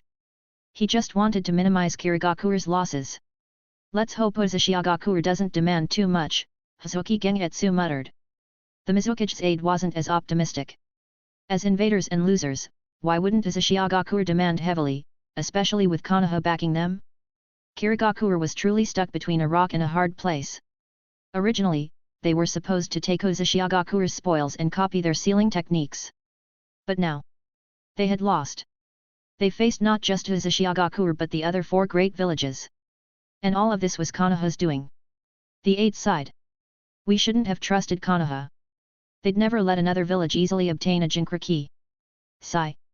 Hazuki Gengetsu shook his head. Prepare for negotiations. No matter what, Kirigakure is one of the 5 great shinobi villages. We can't let Uzumaki dictate terms. We must hold our ground. This matter I leave to you. Chapter 50, Sorry, no refunds after sale. What are the ninjas from Uzumaki doing here? A young Iwanin frowned as he looked at the 4 Uzunin loitering at the village entrance. Wasn't Uzumaki currently in the midst of being destroyed? Why would their ninjas suddenly appear here? Were they here to request reinforcements? Ha! Don't joke around. If they wanted reinforcements, why not go to Konoha instead of coming to Iwagakure, which had a grudge against Konoha? Who gave the Uzumaki clan the courage to think Iwanin would help them? Besides, their Iwagakure had just acquired 2-tailed beasts and were already worried about how to contain them. We are here under the orders of Lord Jun to discuss a deal with the Tsuchikage. The leader of the Uzunin stepped forward and spoke to the Iwanin before him. According to Lord Jun's analysis, the invasion of Uzumaki wasn't just the work of Kirigakure alone, it was a conspiracy involving other hidden villages as well. So, stay calm. Don't show weakness. Don't show weakness. Because Lord Jun was even more formidable. In the future, Uzumaki would become even stronger. Ha! The Iwanin sneered. Uzumaki isn't qualified to negotiate with the Tsuchikage. Either state your business directly, or get lost. A tiny country with only one clan actually wanted to negotiate with Iwagakure, one of the 5 great shinobi villages. What a joke! And besides, Lord Jun? Who was that? Some prince of Uzumaki? Ha! He wasn't even qualified to make deals with Iwagakure. Most likely, Uzumaki was just here to beg for reinforcements, but Iwagakure had no intention of helping them. Don't waste their time. Hearing the Iwanin's blatant refusal, the Uzunin stared at him expressionlessly, but their fists clenched tightly, betraying their inner turmoil. If not for Lord Jun's strict orders, they would have already fought back. When had the Uzumaki clan ever suffered such humiliation before? We're still too weak, the leader of the Uzunin mocked himself inwardly. If Uzumaki had the same prestige as the 5 great shinobi villages, they wouldn't be looked down upon like this. Fortunately, everyone remembered their mission: stay calm no matter what. If things became impossible, they would retreat. Time. All we need is time. The Uzunin tightened their fists and howled inwardly. With enough time, Lord Jun will surely lead the Uzumaki clan to prosperity. Uzumaki means no harm, the leader took a deep breath and said calmly. We're only here to make a deal with Iwagakure. Yet the Iwanin still sneered and turned away, ignoring them. Seeing this, the leader's right fist was clenched so tightly it nearly drew blood. Damn Konoha! Damn Iwagakure! The deal involves sealing techniques for becoming a Jinchuriki, the leader said slowly, staring straight at the Iwanin. If they still refused to listen, then the Uzunin would prepare to retreat, because the Iwanin would definitely attack at this moment. Sure enough, the Iwanin immediately surrounded them, narrowing their eyes with ill intent. Sealing techniques for Jinchuriki. Wasn't this exactly what Iwagakure lacked right now? Did they bring it with them, hoping to trade it for reinforcements? But hand over the sealing techniques, the Iwanin leader demanded coldly, as if saying that if they didn't comply, they would take it by force. The Uzunin immediately grew alert, forming a defensive circle with kunao in hand as they glared at the surrounding Iwanin. Even if you attack, you won't get the complete sealing technique, the leader shouted. This is a modified version that even allows ordinary people to become Jinchuriki. Very few in the Uzumaki clan know about it. Ordinary people. The Iwanin's eyes lit up. Currently, the only successful Jinchuriki was Uzumaki Mito of the Uzumaki clan. Everyone else had died during the process because they couldn't withstand the tailed beast's chakra. If even ordinary people could. That was unimaginable. Just look at how powerful Uzumaki Mito was after the god of shinobi and his brother died. She alone upheld Konoha, deterring others from attacking.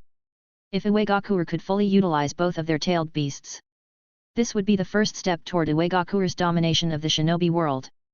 Are you telling the truth? Even ordinary people can do it. The Iwanin asked sharply. Of course, this is the improved version, the Uzunin replied expressionlessly. It was modified by the Uzumaki clan's elders over 10 years. As for whether this was actually true, that wasn't his problem. He was just repeating Lord Jun's words. And while it was slightly exaggerated, the basics were there, right? Out of thousands of people, there was bound to be one lucky enough to succeed. Didn't that count as ordinary people being able to withstand tailed beast power? As for why the final product didn't match the advertisement. Sorry, no refunds after sale. Ha! The Iwanin scoffed. How can we trust you? Believe it or not, Uzushiagakuer has already brought this sealing technique to every village that possesses tailed beasts, the Uzunin leader said indifferently. But whether the other villages would buy it or not, they didn't know. Hand over the sealing technique, and we'll let you leave, the Iwanin threatened, narrowing his eyes. Did they really think they could negotiate? Dream on. A small country like Uzushiagakuer wasn't qualified to make demands of Iwagakuer. Even if you don't let us leave, you won't get the sealing technique, the Uzunin leader said flatly. We don't know the full technique. We only have half of it, and even if you take it, it's useless. If other villages agree to Uzushiagakuer's terms, then Iwagakuer. Ha! Where's the other half? With the Uzumaki clan's elders, the leader replied. Only if you agree to Uzushiagakuer's terms will the other half be handed over. Hearing this, the Iwanin exchanged glances, seemingly discussing something. Finally. Wait here. I'll report to the Tsuchikage, the Iwanin leader said, then turned and gave his teammates a meaningful look. Keep an eye on them. 2 days later, early morning. Uzumaki Jun woke up and stretched. Today was the day of negotiations with Kirigakuer. The elders, the clan head, and his father the daimyo of Uzushiagakuer would all be present. As for the terms, last night they had all said they wouldn't interfere and left it to him. Even his father had nodded approvingly, saying everything was in his hands, before leaving with his mother probably to try for another sibling. But Chapter 51, the god of shinobi was so. However, these open-air tents, caves, and being surrounded by people made it impossible to even think about exercising. He couldn't even get a good night's sleep. The mosquitoes at night were terrible. In the end, he had to ask the great elder to set up a sealing barrier for him before he could finally fall asleep. At the time, the great elder's face had turned green with frustration. When had the Uzumaki clan's sealing techniques ever been used for something like this? It was downright disgraceful. They were a millennia-old noble clan. A barrage of arguments about family honor and the Uzumaki clan's glory was hurled at Uzumaki Jun's face. In the end, he had to explain that only by embracing change could the Uzumaki clan grow stronger. The great elder reluctantly agreed, though his face remained sour, as if saying, "Don't try to fool this old man. I may not be educated, but I'm not stupid." He then grumpily set up the sealing barrier. But Uzumaki Jun felt he wasn't wrong.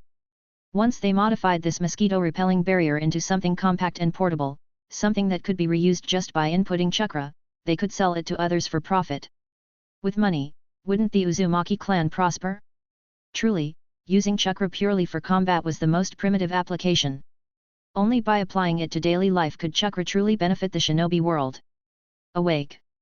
Early in the morning, Uzumaki Jun saw his father and the clan elders gathered together, seemingly discussing something. The clan head nodded with satisfaction, as if agreeing to some request from the daimyo, but the great elder shook his head in disagreement. What were these people up to? Puzzled, Uzumaki Jun walked over, but the Uzumaki clan's higher UPS immediately fell silent. "Good morning, clan head, elders." Though curious, Uzumaki Jun greeted them politely. For now, the negotiations were the priority. Everything else could wait. "Are we setting off now?" the great elder asked. The Kirinin seemed to have already arrived at the negotiation site. "It's still early." Uzumaki Jun stretched lazily. "We can go after breakfast." "Let them wait, these invaders of Uzushiagakuer." "Humph, missing one meal wouldn't kill them. They were shinobi from one of the 5 great villages, after all. They could survive on soldier pills. Besides, the scouts he had sent out hadn't returned yet. He wasn't sure about the situation. Regarding Iwagakuer, Uzumaki Jun had made it clear they needed to bring the lightweight rock technique. That jutsu was quite useful. He had also asked them for another favor, to mobilize their forces near Kirigakuru's borders to pressure them. That way, Uzumaki could secure greater benefits in these negotiations. After all, tailed beasts weren't something you could just hand over to others. But he wasn't sure if they could accomplish the mission. If not, at the very least, they needed Uegakure to agree to deploy troops. As for the lightweight rock technique, he'd have to exchange for it with the system later. The clan head and elders exchanged uneasy glances. Was this really okay? Wouldn't Kirigakure fly into a rage? Though they weren't afraid of the Mizu cage or tailed beasts anymore. If they could avoid war, they'd prefer it. Sigh. The great elder sighed. Let's just listen to Jun. Thinking wasn't the Uzumaki clan's strong suit. They were better at brute force. As for Uzumaki Jun, he was different. A 7-year-old who could fight a tailed beast head-on wasn't normal. Since the country's leadership had changed, the daimyo had temporarily taken on the role of an elder. Meanwhile, on the Kirinin side, why is Uzumaki taking so long? Hazuki Gengetsu frowned as he stared at the sky. It was almost noon, and still no one had come for negotiations. Did they not understand the concept of time? The Mizuki's advisor furrowed his brows, watching the surrounding Uzumaki shinobi slowly closing in. What were they planning? He waved at a nearby Kirinin Jonin. Go ask them when their negotiators will arrive. Seriously, did the Uzumaki clan have no sense of punctuality? The Kirinin nodded. Understood. He then hurried over to a Uzumaki Jonin. Soon. The Kirinin returned with a strange expression. Seeing this, the Mizu Kage and his advisor knew something was off. Hazuki Gengetsu frowned. What did they say? They said their Lord Jun is still having breakfast. The Kirinin hesitated before continuing, and. And what? Hazuki Genjutsu's face darkened. Breakfast? Hadn't they already eaten? It was practically lunchtime now. They said since we didn't set a specific time, it's fine if they're late. The Kirinin fell silent at these words. Damn it, weren't negotiations supposed to be conducted as quickly as possible? They had already arrived at the site, yet Uzumaki still hadn't shown up. And now? It was their fault. That insolent brat is going too far. Hazuki Gengetsu roared. All the Kirinin grew restless, muttering among themselves. They were one of the 5 great villages. When had they ever been treated like this? The Uzumaki were utterly disrespectful. Calm down. The Mizuki's advisor barked. What were they thinking? Did they want to restart the war with Uzumaki? Damn it, first they didn't want to fight, and now they did? Make up your minds. Kirigaku still had its pride.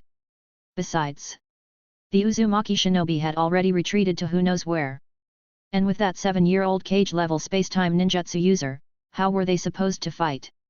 That kid could solo all of them if he took his time. At the advisor's words, the Kirinin reluctantly settled down, though their displeasure remained evident. What now? Hazuki Gengetsu asked his advisor. Did you prepare everything I asked for? Kirigaku couldn't afford to let Uzumaki extort them. Even if he, Hazuki Gengetsu, had to fight alone, even if he had to take on all of them with just a kunao, he wouldn't let Kirigaku go bankrupt. Yes. The advisor nodded. The terms were drafted, but whether Uzumaki would accept them was another matter. After all, they were the invaders. And the losers. What about Konoha? Hazuki Gengetsu narrowed his eyes dangerously. We've already sent someone to inquire. The advisor replied. So you thought you could scheme behind our backs, Konoha? This time, if you don't compensate us, Kirigaku wouldn't deserve to be called one of the 5 great villages. You always preach about inheriting Hashirama's ideals, but the god of shinobi was so naive, so generous. Unlike you backstabbers. Pay up. You will pay. In that case. Hazuki Gengetsu closed his eyes, tapping the table lightly. Send someone to tell the Uzumaki that if they want peace, they'd better hurry up. If not. Konoha will deal with them personally. Understood. Chapter 52, Konoha still has some shame. Listening to the reports from the Jounin below about the situation with Kiri, especially Hojiki Genjutsu's threats, Uzumaki Jun curled his lips in disdain. An old man like him still wanted to tattle? Did he really think Konoha was his boss? Even if Konoha responded, at most they would send someone to persuade Uzumaki, using the name of peace in the shinobi world, to return the three tails to Kiri without compensation. As for anything else? What? Attack Uzumaki? Don't joke around. Not only was Uzumaki Mito still alive, but even if she weren't, Konoha still had some shame. Forget the generational friendship established with Hashirama. Even during the war, the Uzumaki clan had fought wholeheartedly for Konoha, losing so many lives. Konoha wouldn't dare act recklessly. At most, they'd resort to some underhanded tactics. Otherwise, how could they maintain their position as the leading great shinobi village? During the next 5-Cage summit, the other villages could just say, "Look at Konoha. They stab their allies in the back after they've fought for them. Being their ally is dangerous. Wouldn't that ruin Konoha's reputation?" Konoha had always claimed to be the messenger of peace, upholding Hashirama's ideals as the righteous faction. How could they do something so damaging to their image? If this were exposed, even Denso, the darkness of Konoha, wouldn't be able to bear the consequences. So, underhanded tactics were all they could do. And he, someone who knew the Flying Thunder God technique, would be afraid? Who knew who would kill whom? So, if Kiri went to tattle, Sarutobi Hiruzen would only issue a strong condemnation, demanding Uzumaki return the tailed beast. Beyond that, he wouldn't take any further action. But as for those condemnations, would Uzumaki care? Damn it, they won the war themselves. If Konoha wanted to take advantage, they'd have to ask whether the 300,000 citizens and shinobi of Uzumaki would agree first. So even if Sarutobi Hiruzen cursed the Uzumaki clan's annihilation in his heart, he would still smile on the surface, shake hands, and praise the Uzumaki clan for producing a young hero. As for Konoha shinobi appearing on the battlefield, they could just say they sent reinforcements. Uzumaki Jun would wipe away a fake tear and say, "So moved. Konoha and Uzumaki share a generational friendship. Anything else? Ha, who cared?" So Uzumaki Jun slurped his special ramen and waved at the Uzunin. "Don't worry about it. Tell them we'll go after we finish eating." Honestly, it had been so long since he'd eaten this kind of ramen. He was genuinely moved. The only issue was the beef wasn't fresh enough. To improve the physical fitness of Uzumaki citizens, meat was essential. He'd have to see if animal husbandry could be developed. If not, they'd have to rely on fishing. Being a small island nation by the sea, how could they not eat fish? System, Uzumaki Jun slurped and asked, "Do you have all the cooking recipes from my past life?" "Yes." "What about devil fruits? Can't exchange those." "What's the point of you then?" Uzumaki Jun said disdainfully. Uzumaki Jun frowned while slurping his noodles. How did this ramen compare to Ichiriko's? And if he had access to the food from his past life, maybe Uzumaki could even become some kind of gourmet capital. That would be incredibly profitable. Verb. Uzumaki Jun let out a satisfied belch and put down his bowl. Seeing the elders, his father and his mother all enjoying the meal, it seemed this ramen was quite suitable for the shinobi world. Gourmet food. There was definitely potential here. Since there wasn't much beef, most of it had been eaten by the Uzumaki elders. The others didn't get any, except for Uzumaki Kamaki and Uzumaki Kai, who managed to get a bowl each. Seeing their regretful expressions, Uzumaki Jun coughed and said, "Let's go. It's time to negotiate with Kiri." Immediately. "Yes." The Uzumaki shinobi responded loudly. Hojiki Gengetsu felt that his patience, cultivated over the years, was about to be shattered by that 7-year-old brat. He sighed inwardly. How unfair was the heavens! Such a powerful shinobi appearing in a little kid. Why couldn't he have been born in the Hojiki clan? No, in Kiri instead. This was war. War. Did that brat not understand? And yet he said he'd come after finishing his meal? Did Kiri, one of the 5 great shinobi villages, not deserve any respect? Were they just going to let Uzumaki trample their dignity? Did Uzumaki think they'd won the war and could now act arrogantly? That Kiri couldn't wield a blade anymore? Ha! It seemed they didn't understand their place. Being the god of shinobi wasn't so easy.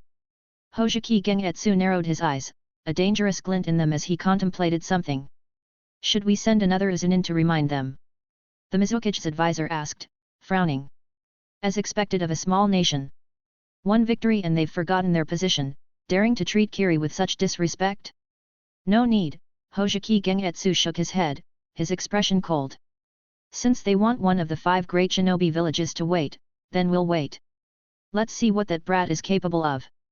Making Kiri wait here won't be so easy. Jun, the elder frowned. Are you sure we don't need to make any other preparations? No need, Uzumaki Jun rolled his eyes. It seemed the Uzumaki clan, unused to winning wars, had forgotten how to negotiate. Blame it on being Konoha's lackeys for so many years. And damn it! Konoha never even paid them. What a black-hearted business. Uzashiagakuer did the killing, Konoha took the money, Uzashiagakuer bore the blame, and Konoha reaped the goodwill. That had been Konoha's policy in recent years. No matter what, they pushed Uzashiagakuer out to take the fall. Damn it, if it weren't for the Uzumaki clan's unwavering belief in their generational friendship, Uzumaki Jun would have spat in the Hokage's face long ago.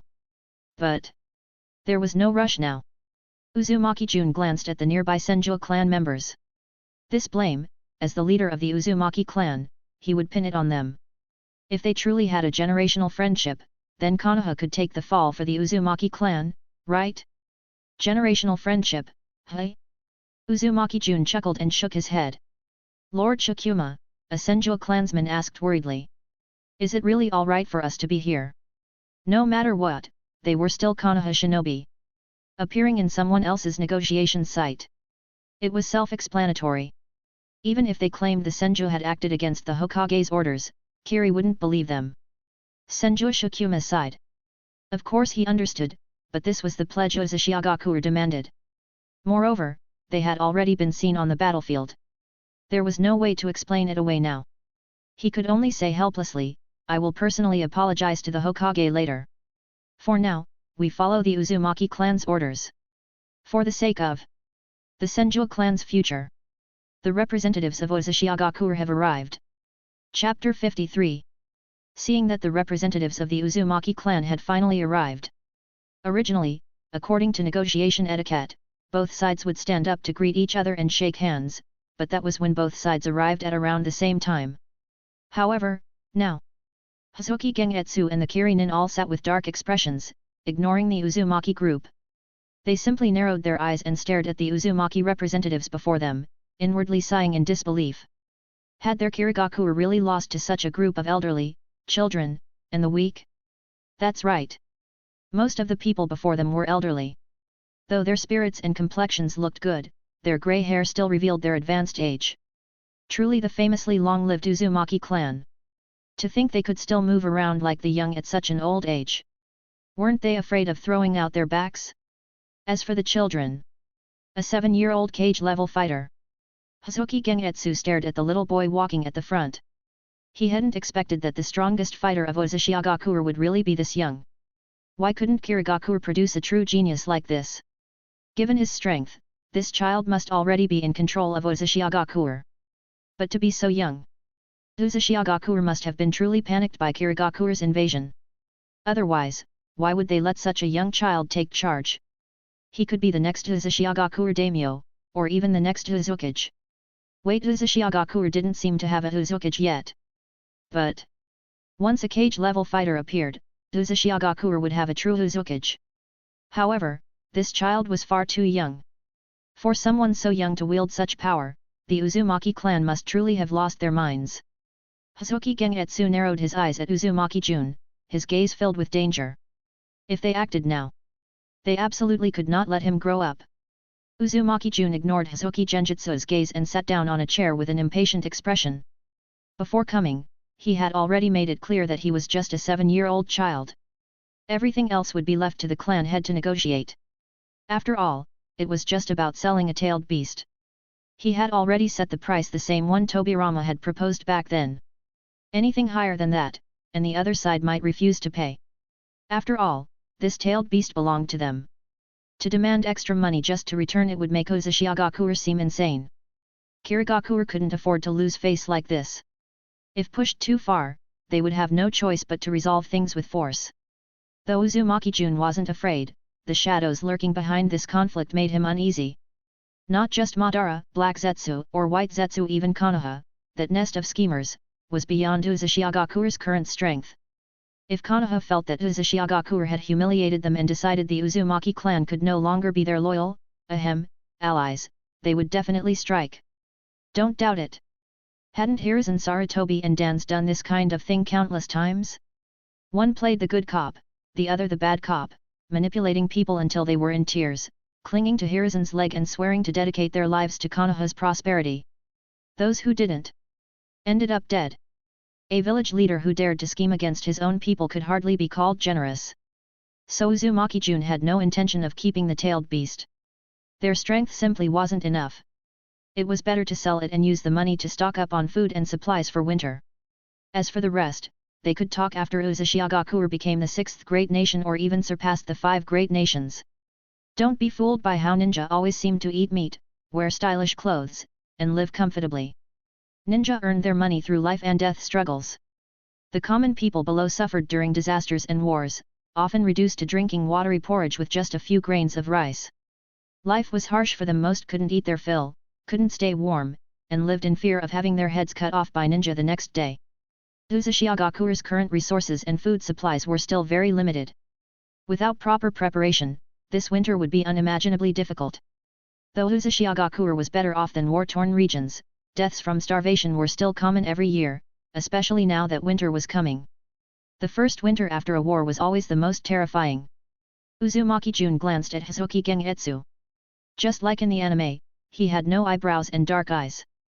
As for his foul expression, Uzumaki Jun ignored it. He had been peacefully eating breakfast at home, making the other side wait. Of course they'd be angry. Sigh. A guy like this was definitely single. Uzumaki Jun sat down in his seat, paying no attention to Hazuki Genjutsu's envious, jealous, and hateful gaze. He couldn't understand why a grown man would look at a little kid like him with such envy. What was there to be jealous about? Was this Mizukage some kind of pervert? The clan head smiled at the eyebrowless man and said, Mizukage, our apologies. Jun-sama was a bit slow eating breakfast, so we were delayed. Hazuki Genjutsu's face turned green at these words. What did he mean, a bit slow eating breakfast? And who was this Jun-sama? Did they think Kirigakure couldn't tell they were doing this on purpose? He narrowed his eyes dangerously and asked, and you are? Head of the Uzumaki clan, the clan head replied, his tone unwavering. As the leader, he knew that in negotiations, you could never show weakness. A single step back would lead to endless retreat. So you're the one calling the shots here? Hazuki Gengetsu said. Just a clan head? Kirigakure had over a dozen of those. If not for the fact that they had lost this battle, he wouldn't even bother with them. But now, Kirigakure's terms are all here. Read them first. He motioned for his assistant to toss the prepared compensation agreement to the clan head, then turned back to stare at Uzumaki Jun. A 7-year-old cage-level fighter. Kirigakure didn't have time to waste arguing with Uzumaki-Gakure. They needed to seize the initiative, and then settle accounts with Konoha. The Uzumaki clan head was momentarily stunned by Hazuki Genjutsu's tactics. What was this? Hadn't Uzumaki-Gakure won? Shouldn't they be the ones setting the terms? And these conditions? Why did Kirigakure act like the victorious side? Seeing this, Uzumaki Jun narrowed his eyes. It seemed they were trying to pressure them with the might of the 5 great shinobi villages. Otherwise, these terms were utterly ridiculous. Things like Kirigakure will not invade Uzumaki-Gakure for 5 years, or Uzumaki-Gakure is permitted to trade with the Land of Water but must protect Kiri-nin. Even more unreasonable was the demand for Uzumaki-Gakure to return the 3 tails and compensate for the fleet's losses. Uzumaki Jun didn't even bother reading further. He laughed a bitter, angry laugh. Had Hazuki Gengetsu lost his mind? How could Uzumaki-Gakure possibly agree to such terms? He sighed inwardly. Uzumaki-Gakure is still too weak. So weak that even after winning, others still look down on them. Chapter 54, How much is a tailed beast worth? Impossible. The clan leader shouted loudly, his eyes wide as he glared at Hazuki Gengetsu. Even if you are a cage-level powerhouse, you can't bully people like this. Let me remind you that Uzumaki-Gakure is the victorious nation, while Kirigakure was merely the losing side. Humph. Hearing Uzumaki-Gakure's taunts, the Kiri-nin grew furious. They had lost, yes, but they were still one of the 5 great shinobi villages. How dare the Uzumaki clan treat them with such disrespect? Did they think Uzumaki was stronger than Kirigakure? Or did they believe Kirigakure no longer had the strength to fight? But the Uzunin were even angrier. Were these terms not just outright bullying? Just as they rolled up their sleeves, ready to fight. Stop! Uzumaki Jun shouted sternly. He turned to glare at them, his expression cold. Have you forgotten your mission? Mission? All the Uzunin were confused for a moment before suddenly realizing right. Weren't they just here to cheer? Thinking this, as if they had suddenly understood, they immediately formed hand seals and shouted, Multiple Shadow Clone Jutsu! Multiple Shadow Clone Jutsu! Multi! The Kirinin were completely bewildered by the Uzunin's actions. What were they trying to do? Start a fight? Especially Hoseki Gengetsu, who frowned at the scene. He didn't understand what the Uzunin were planning. After all, this was a post-war negotiation. Starting a fight now would be breaking the rules. The last ones who acted violently during negotiations, the Gold and Silver Brothers, had met a tragic end. If Uzumaki attacked now, the consequences would be unimaginable. Breaking the rules of the shinobi world would not only provoke Kirigakure but likely Konoha as well. After all, the second Hokage had died precisely because someone broke the rules. However, Uzumaki Jun was well aware of this. He had no intention of fighting. He just wanted his clansmen to provide support, to cheer from the sidelines. And it worked perfectly, didn't it? The multiple shadow clone intelligence reduction technique was truly effective. The clan leader, hearing the support from his clansmen, calmed down completely. He looked at Hoseki Gengetsu and said, Uzumaki cannot accept these conditions. And remember, Uzumaki is the victorious side. The terms are not for you to dictate. Hoseki Gengetsu listened to the clan leader's words, resting his chin on his hands as he stared straight at him. But seeing no fear in the man's eyes, he sighed inwardly. It seemed intimidation wouldn't work. With a cold expression, he said, Aren't you afraid of war? Next time, it won't just be Kirigakure. He didn't finish his sentence. This much was enough. If that's the case, then let there be war. Uzumaki fears no battle. The clan leader stared at Hoseki Gengetsu, enunciating each word clearly. Uzumaki fears no battle. Instantly, all the Uzunin roared in unison, their combined voices. Even Uzumaki Jun felt a shiver at the sheer force of it. The entire mountain seemed to tremble from their voices. The numbers. Truly, this was the Uzumaki clan's signature technique. Compatibility max. Seeing this, the Kirinin grew somewhat fearful. What if the Uzumaki clan got too worked up and actually attacked? It was terrifying, especially since the Uzumaki were exactly the kind of reckless people who would do such a thing. They were a bunch of hotheads. State your terms, the Mizuki's assistant sighed in resignation. He had expected this. They were the defeated side. Kirigakure had lost not only against Uzumaki but also in the wider shinobi war. Who knew how long it would take for Kirigakure to recover after this? Would they ever catch up to Konoha again? For now, they had to hear Uzumaki demands. These are Uzumaki terms. The clan leader directly handed over their written conditions. There weren't many, just one. Hoseki Gengetsu and the Mizuki's assistant glanced at it, their faces instantly turning livid as they glared at the clan leader. You! This was too much. They knew this price all too well. Yet, Uzumaki Jun paid them no mind, casually looking around instead. Kirigakure had invested heavily in this invasion of Uzumaki, even sending 3 of the 7 ninja swordsmen. But in the end, a complete loss. Serves you right for invading Uzumaki. If he hadn't transmigrated here and taken control of the Uzumaki clan's mindset, Uzumaki would have been destroyed by now, with the Uzumaki clan nearly wiped out. As for whether Kirigakure would accept these terms, Uzumaki Jun wasn't worried. The conditions weren't harsh, they just had to buy back their tailed beast with money. The 5 great shinobi villages were rich enough to afford it. After all, they had originally purchased 2 tailed beasts. Except for the Kazekage, that shameless pauper, and the Hokage, that cheater, the other villages had all bought 2 tailed beasts. As for the first Kazekage, that penniless and thick-skinned. During Hashirama's tailed beast sale, he actually demanded that Konoha cede fertile land to Tsunagakuer and give them 30% of the funds other nations paid for tailed beasts to support Tsuna's development. Only someone as good-natured as Hashirama would tolerate that. If it were Uzumaki Jun, he'd have said, take it or leave it, scram if you don't want it. Being poor was no excuse. He'd have beaten them up long ago instead of patiently mediating. As for Kirigakuer, while they were suffering heavy losses, they could still afford this sum. Though the Hazuki clan would probably have to tighten their belts afterward. After all, the Mizukage was from their clan, Hojiki Gengetsu had no choice but to bear this burden. As for who would ultimately reimburse the cost, Uzumaki Jun glanced in Konoha's direction and sighed inwardly. Being the champion of justice isn't easy. Especially when that justice had a black heart. We cannot accept these terms, the Mizukage's assistant said to the clan leader, helpless. The tailed beast originally belonged to Kirigakuer. There's no reason for us to. Before he could finish. The three tails is in our hands, the clan leader said flatly. Damn it, you still have the nerve to say it originally belonged to Kirigakuer? So you invading Uzumaki was justified? But the three tails is in our hands now.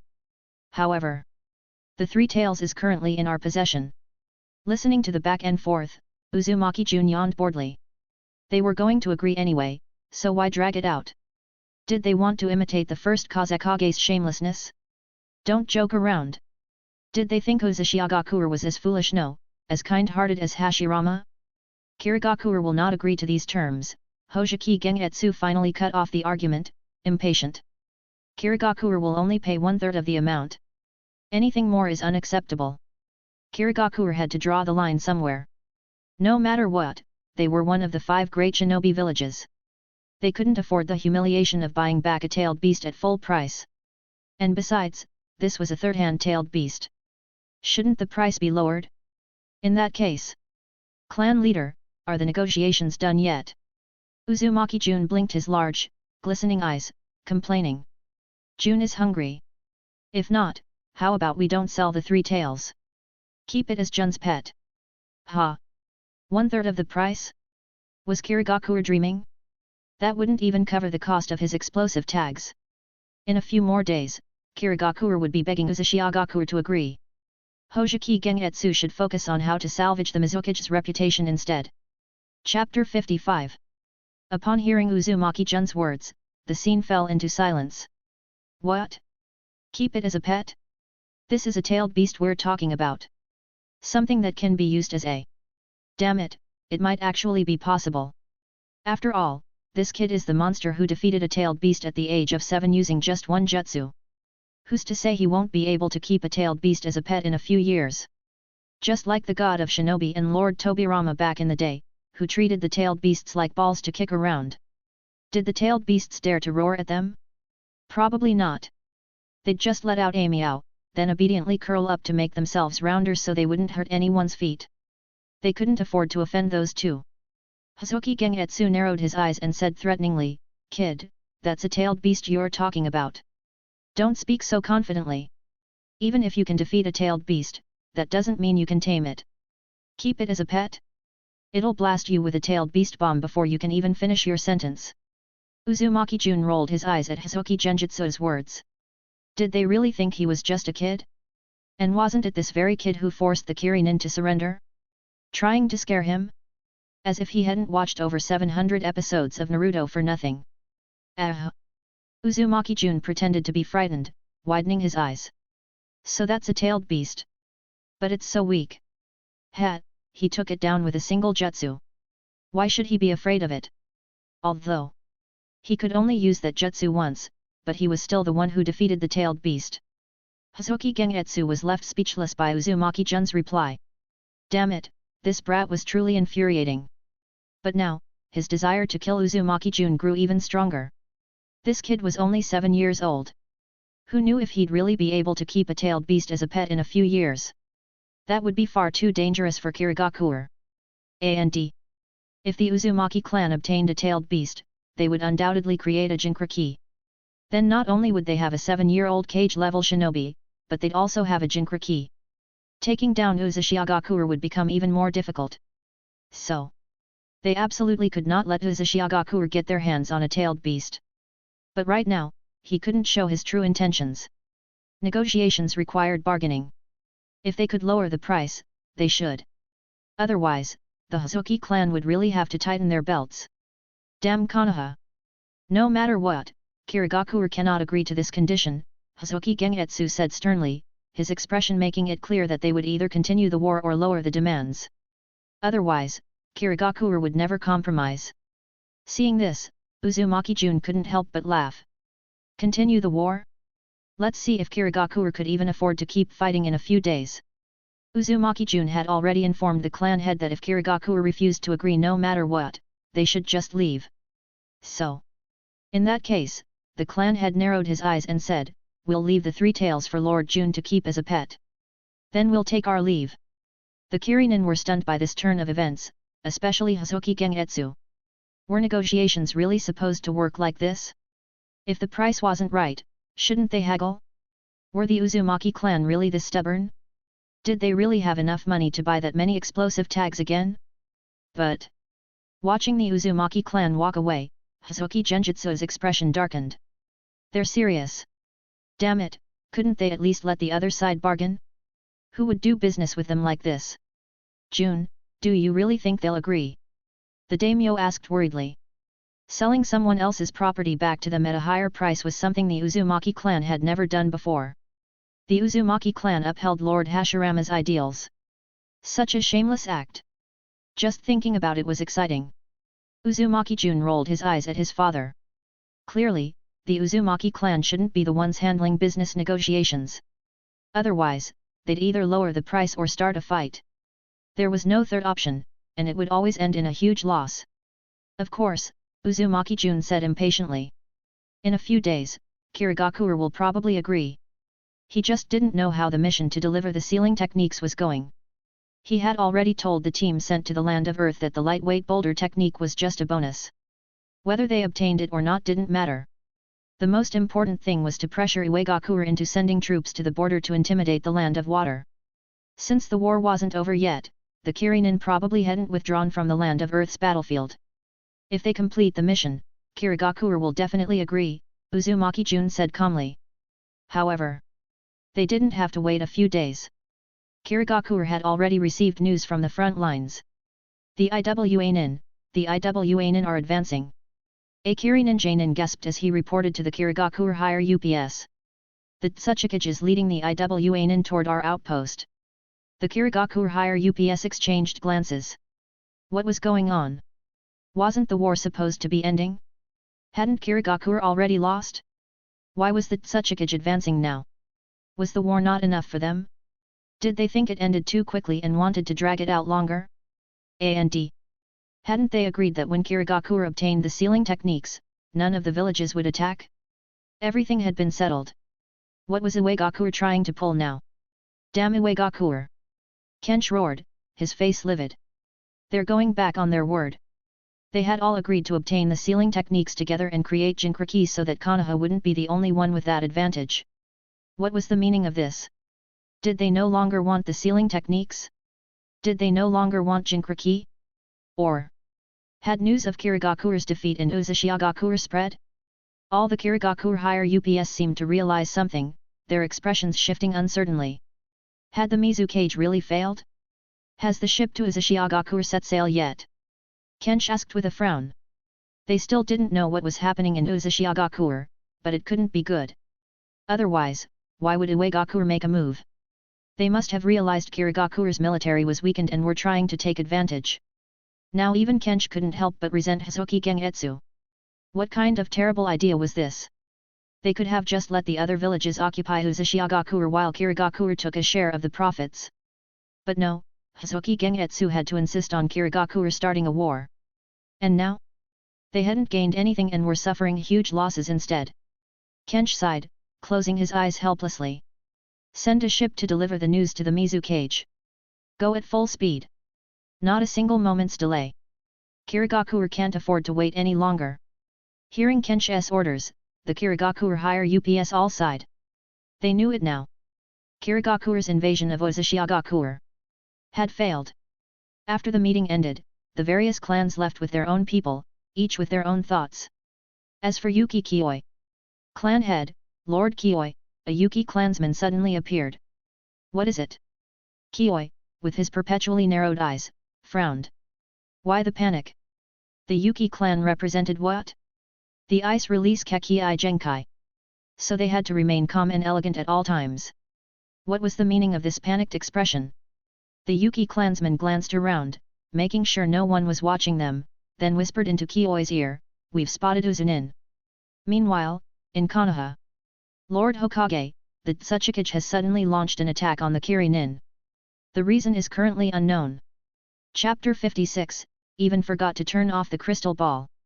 Sarutobi Hiruzen was startled by the sudden intrusion of the Jonin, especially by the report he delivered. His hand trembled, causing the smoking pipe to fall onto the desk, and he even forgot to turn off the telescope technique in front of him. So. Ahem. The Anbu Jonin immediately averted his gaze, pretending not to have seen anything, and repeated, "The news from Uegakure that Tsuchikage is leading a large force to pressure Kirigakure's border. Damn, he just saw his superior's secret. Would he suddenly die in the line of duty for the village?" Though the Anbu Jonin's face remained expressionless, he was panicking inside. According to his seniors, many Anbu predecessors had mysteriously disappeared, and they all had one thing in common. They had barged into the Hokage building. Could it be that they had all seen the Hokage's secrets? No, the Hokage would never do such a thing. He was just inspecting Konoha's security. The Hokage was righteous, the Hokage was honorable. Sarutobi Hiruzen nodded expressionlessly, casually turning off the crystal ball. Then, he picked up the smoking pipe that had fallen onto the desk and said sternly, "Do we know the reason yet?" Seeing that the Hokage did not reprimand him, the Anbu Jonin inwardly sighed in relief and replied seriously, "Not yet. The Anbu are investigating the cause with full effort." In that case. Hearing the Anbu's words, Sarutobi Hiruzen frowned, took a puff from his pipe, and said, "Investigate the cause with full effort. At this critical moment, no unexpected incidents can be allowed. Also, tell Danzo to come running to the Hokage building for a meeting." He waved his hand, dismissing the Anbu. "Yes." The Anbu Jonin acknowledged and respectfully retreated. Once the office door closed, Sarutobi Hiruzen also sighed in relief. Fortunately, it was an Anbu member who saw it. The Anbu were the Hokage's direct subordinates, tight-lipped. If it had been some gossipy ninja, how could he continue as Hokage? By the next day, the whole village would know about the Hokage's peeping habits. And to be caught spying on the women's bathhouse. Danzo would probably be laughing in the shadows while the Hokage building got smashed. Even the Hokage had a reputation to uphold. What is that Tsuchikage trying to do? Sarutobi Hiruzen muttered with a frown. The war is about to end. What is Noki trying to stir up now? With his body wrapped in bandages, practically a level 10 disabled person, why is he still causing trouble everywhere? Is it because he hasn't had any limbs amputated yet? Or? Suddenly, Sarutobi Hiruzen seemed to realize something. Has something unexpected happened in Kirigakure? A defeat in the land of Whirlpool's battlefield? So that Tsuchikage is trying to take advantage of the situation? Otherwise, why would these four villages, who had already agreed on how to divide the spoils, start infighting before the cake was even baked? Sarutobi Hiruzen had long known about the four villages' plans. Wasn't it because they lacked Uzumaki clansmen and sealing techniques, leaving them without Jinkraki? That was also why he hadn't stopped them. Peace, peace. How could there be peace without equal strength? This was also the philosophy left behind by Lord Hashirama. But sealing techniques? They could take those. The Uzumaki clan, however, was off limits. No matter what, the Uzumaki clan was Konoha's ally. They would not stand by and watch the Uzumaki clan be exterminated even if only one person remained. And the land of Whirlpool's wealth belonged to the Uzumaki clan. No one else had the right or the ability to take it. Including Konoha. Anbu. Sarutobi Hiruzen took a puff of his pipe and called out loudly. Hokage-sama. A masked man immediately entered. Ask the commander on the land of Whirlpool's battlefield about the current situation there. Yes. Because the war had reached a stalemate, the ninjas in the land of Whirlpools had done nothing beyond continuing to monitor Kirigakure's movements. And Uzumaki Jun was even more bored. As the heir of the land of Whirlpools and its current commander, such trivial matters didn't require his attention. Besides, In a few days, once news of Uegakure's advance into the land of water spread, Hozuki Gengetsu would be hopping mad. After all, the land of whirlpools wasn't the main issue. He could always join forces with the other villages to deal with it later. But the land of earth was a different story. If Noki, that bandaged freak, broke through Kirigakure's defensive lines in the land of earth, it wouldn't just be a matter of him resigning as Mizukage. The land of water's daimyo would force him to commit seppuku on the spot. So Hozuki Gengetsu would definitely agree to the land of whirlpools terms immediately and rush to the land of earth's battlefield. As for how he would get there without ships, that wasn't Uzumaki Jun's problem. Besides, since they were near the land of fire, Hozuki Gengetsu would probably have to ask the Hokage for passage. But given how Konoha had backstabbed Kirigakure, well, that wasn't something a child like him could solve. He was just a kid. He knew nothing, and his heart was full of gratitude for Konoha's support. War is truly cruel. Uzumaki Jun sighed. Jun. The clan head walked over and asked, what should we do about the citizens in the underground tunnels now? Uzumaki Jun pondered for a moment before replying, it's still not time. There's nowhere to house them if they come out now, and if something unexpected happens, retreating might be too late. So wait a few more days, just a few more days. Kirigakure will come to us on their own. I see. The clan head nodded with a smile. Your uncle is just worried about Kushina. It's been so long since he last saw her. That girl must be getting impatient by now. Haha. At the mention of Kushina, Uzumaki Jun also smiled. He had changed the fate of the land of whirlpools, changed Kushina's fate. As for what would happen to Minato or Naruto, that wasn't his concern. Naruto's philosophy of if everyone just shows a little love, the world will become a better place had long been proven unworkable. Better not waste time on it. And who would deal with Kaguya? Uzumaki Jun wasn't worried. Between the hidden powerhouses in him, the transmigrator, it wouldn't take more than a few years to subdue Kaguya in 18 different ways and become the father of the six paths. Besides, sealing the alien again? That wasn't a viable solution. Only by standing on equal footing in strength and status could negotiations happen. Otherwise, who knew how big the Tsutsuki clan was? There was a traitor in the Tsutsuki clan, yet instead of building a good relationship and gathering intel, they just wanted to seal her away. What a waste! Of course, all of this was predicated on having comparable strength. No point thinking about it now. After all, there was still a lunatic impure-blooded Tsutsuki on the moon. Who knows, the butterfly effect of a transmigrator might make them want to destroy Earth even sooner. So, the Tsutsuki main family was full of lunatics. How terrifying! Chapter 57, How Important Family Harmony Is. Looking at Naruto from another perspective, it is practically watching a family ethics tragedy. It tells the story of a family called the Otsutsuki clan, and how everything that happened was due to family discord, eventually nearly destroying the world. So this story tells us how important family harmony is. Uzumaki Jun did not know if the Uzumaki clan's system counted as direct blood relatives of the Otsutsuki clan. After all, one of the requirements to reach the six paths level was having some ability related to the Otsutsuki. As for Uzumaki Naruto, he was not a valid reference. That guy was a cheat with his rich dad topping up his membership. There was simply no comparison. So I can only rely on myself. Uzumaki Jun said gloomily. He really wanted to be a cheat second generation too. System, am I not your cheat? But you charge fees. No one is topping up for me. Although it was regrettable to only be able to rely on himself, Uzumaki Jun was still very grateful for his current life. He had slightly crazy but very loving parents, and clansmen who were a bit hot-tempered but kind. What more could he ask for? It would be terrible to have a father like Gaara. No one screws over their son like that. He succeeded in sealing a tailed beast to a child. So the Sage of Six Paths still loved his children, even blessing the second prince's wife.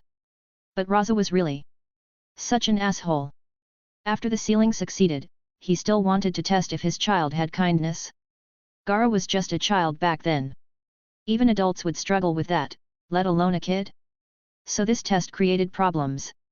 Gaara thought he was an unloved child with no father or mother, and now even his uncle abandoned him. His heart turned dark. Then Raza deemed the experiment a failure and kept sending assassins after Gaara, making Gaara even more lonely, bloodthirsty, and misanthropic. Damn, it was all because of his unnecessary actions. The thought that anyone could become a parent without passing any tests was terrifying. If not for Naruto's warm talk no jutsu, Gaara would probably have joined in destroying the shinobi world. But Gaara changed from his dark mentality to actually falling in love with Naruto. Every time he saw later Gaara and Naruto together, it felt so gay. So Uzumaki Jun concluded Gaara was definitely the bottom. Didn't you see Gaara never married, just adopted a child, silently protecting Naruto in his heart? So, Gaara's life was a tragedy. All because he didn't have good parents, showing how important family harmony is. Single-parent families can cause so much psychological harm. Receiving a little comfort from someone made him love them desperately. Did Naruto take advantage of his vulnerability? Uzumaki Jun glanced at his mom angrily pulling his dad's ear while his dad could only laugh and placate her. He would definitely not become someone like that. Uzumaki Jun went over to hear what was going on. After all, his dad was once the daimyo of Uzushiagakuer. He still needed to save face in public. Mom really shouldn't do this here. Couldn't she wait until they got home? What do you mean you want to? Uzumaki Myron roared while pulling Uzumaki Riki's ear. To? What to? Uzumaki Jun was stunned, looking at his dad with disbelief and admiration. Dad actually. Amazing, amazing. He actually told Mom about this. Not enough kneeling on keyboards? Or not enough housework? Looking for trouble? No, that's not what I meant. Uzumaki Riki said hurriedly with his ear pulled. I love you. Uzumaki Jun shook his head. Wanting to, what did that have to do with love? Mom really shouldn't do this in public. You think you're my son? Uzumaki Myron roared.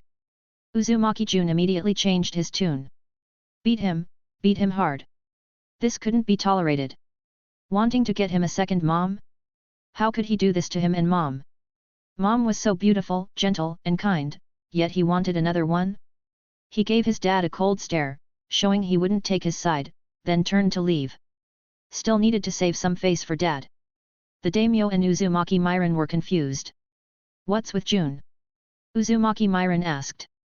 Probably doesn't like us deciding for him. The daimyo guessed. Then you still. Uzumaki Jun helplessly listened to his dad's screams.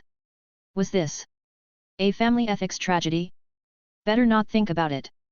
Had the dispatched shinobi returned? He had people waiting to bring them over immediately once they were back, because this news was too important. Didn't know if they could trade for Takigakure's hero water, Tsunagakure's puppet techniques. No idea if they could get them. Lord Jun, they're back, they're back. Ahuzanin ran over excitedly. The team on the mission has returned. All of them are back.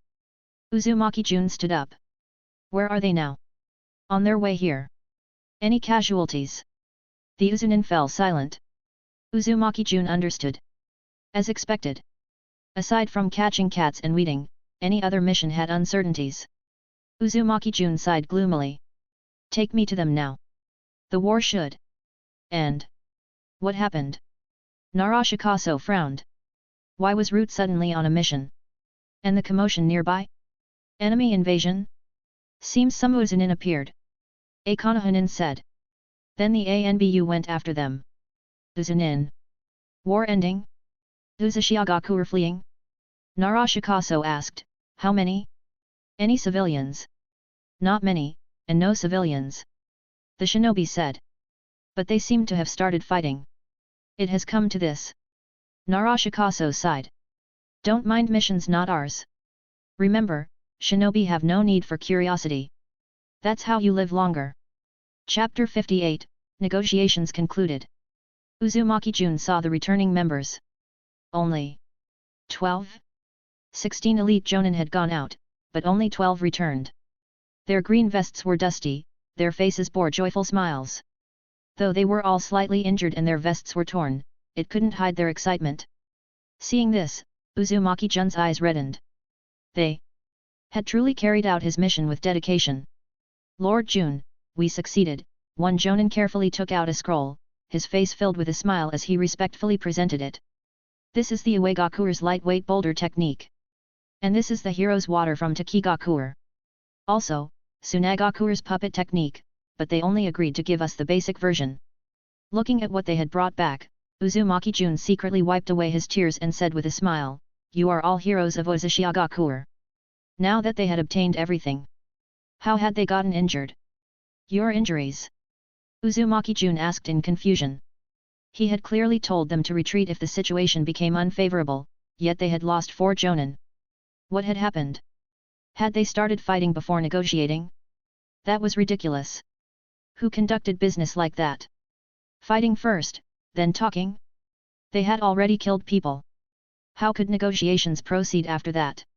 It was the ANBU, the Uzunin exchanged glances before finally deciding to speak. Konoha's ANBU. They discovered us and tried to capture us. In the end, to cover our retreat, they... Hearing the Uzunin's words, Uzumaki Jun clenched his fists tightly. He had never expected this. The ones who had sacrificed their lives hadn't fallen to other villages but to their own allies? Sarutobi Hiruzen would never dare to act so brazenly.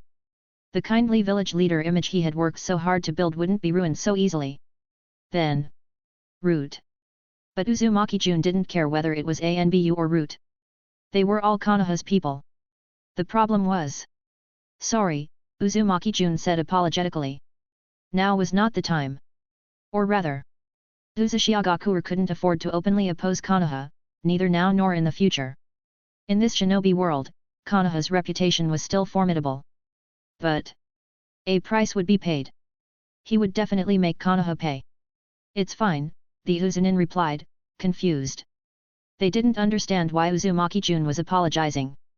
Yes, Lord Jun doesn't need to apologize to us. We are shinobi. Our duty is to follow orders.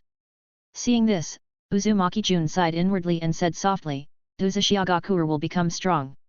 And Konoha will pay the price. At the same time, in the Kirinin encampment. What did you say? The Mizuki's assistant was stunned, staring in disbelief at the jonin who had rushed over from Kirigakuer. Because he had traveled by small boat and pushed himself to the limit, the Kirinin was exhausted.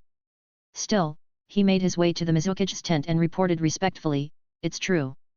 The Tsuchikage has brought a large force to our borders." He was a Mizukage loyalist and didn't want anything to happen to the Mizukage. If power changed hands, who knew what the next Mizukage would do? It was better for the current one to stay alive. Damn it! The Mizuki's assistant saw the jonin's expression and immediately grew serious. This was no joke. But... what was the Tsuchikage trying to do? Quick, summon the Mizukage. This is an emergency. Notify everyone. Emergency meeting. No matter what they're doing, they must attend. If this wasn't resolved quickly, it wouldn't just be a matter of being dismissed. Damn it, why was everything going wrong? Ever since setting foot in Uzushiagakuer, nothing had gone smoothly. Did you find anything? Asked a Konoha ANBU captain wearing a mask. Nothing from their bodies, another masked ANBU shook his head. Their memories seemed to have been sealed. The Uzumaki clan truly lived up to their reputation as masters of sealing techniques. What were these Uzumaki members trying to do? Why had they appeared here now, and all of them jonin? Unless... Kirigakuer still hadn't succeeded? What a bunch of incompetents! How could they call themselves one of the 5 great shinobi villages if they couldn't even destroy a small country like this? Send the information to Lord Danzo. Let him decide what to do. What about the Hokage? Don't worry about him. Follow Lord Danzo's orders. Yes. Seeing the return of the mission teams, the Uzumaki clan erupted in celebration. Because they remembered. When the mission teams returned, the war would end. They firmly believed this because Lord Jun had said so.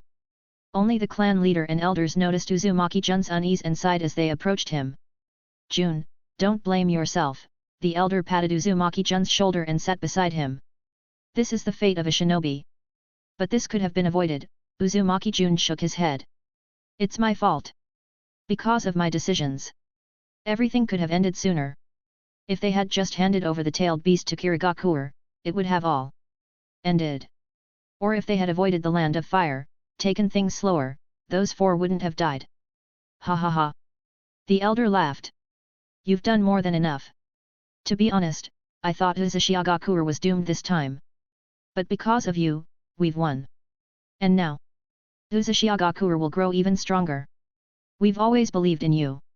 A 7-year-old cage-level shinobi. Unheard of in the shinobi world. Yet, they didn't know that Uzumaki Jun was only an ordinary jonin now. That incident had been a fluke. So they truly believe in you, the elder said, looking at Uzumaki Jun. More than the daimyo of Uzushiagakuer, more than the Uzumaki clan leader, they now believe in you the most. You brought them victory. Uzushiagakuer doesn't need a daimyo who cries. The Uzumaki clan has no cowards. We fear no hardship. So, do what you must.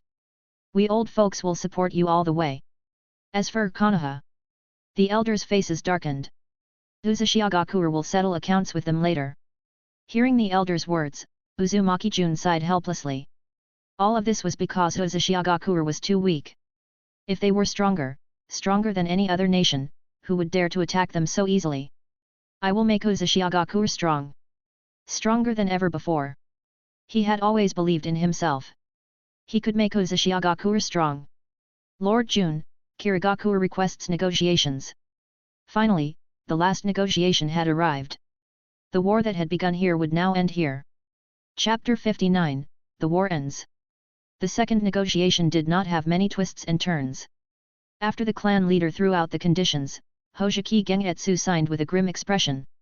After guaranteeing that the money would be delivered in 3 days, the clan leader tossed over the sealing scroll containing the 3 tails.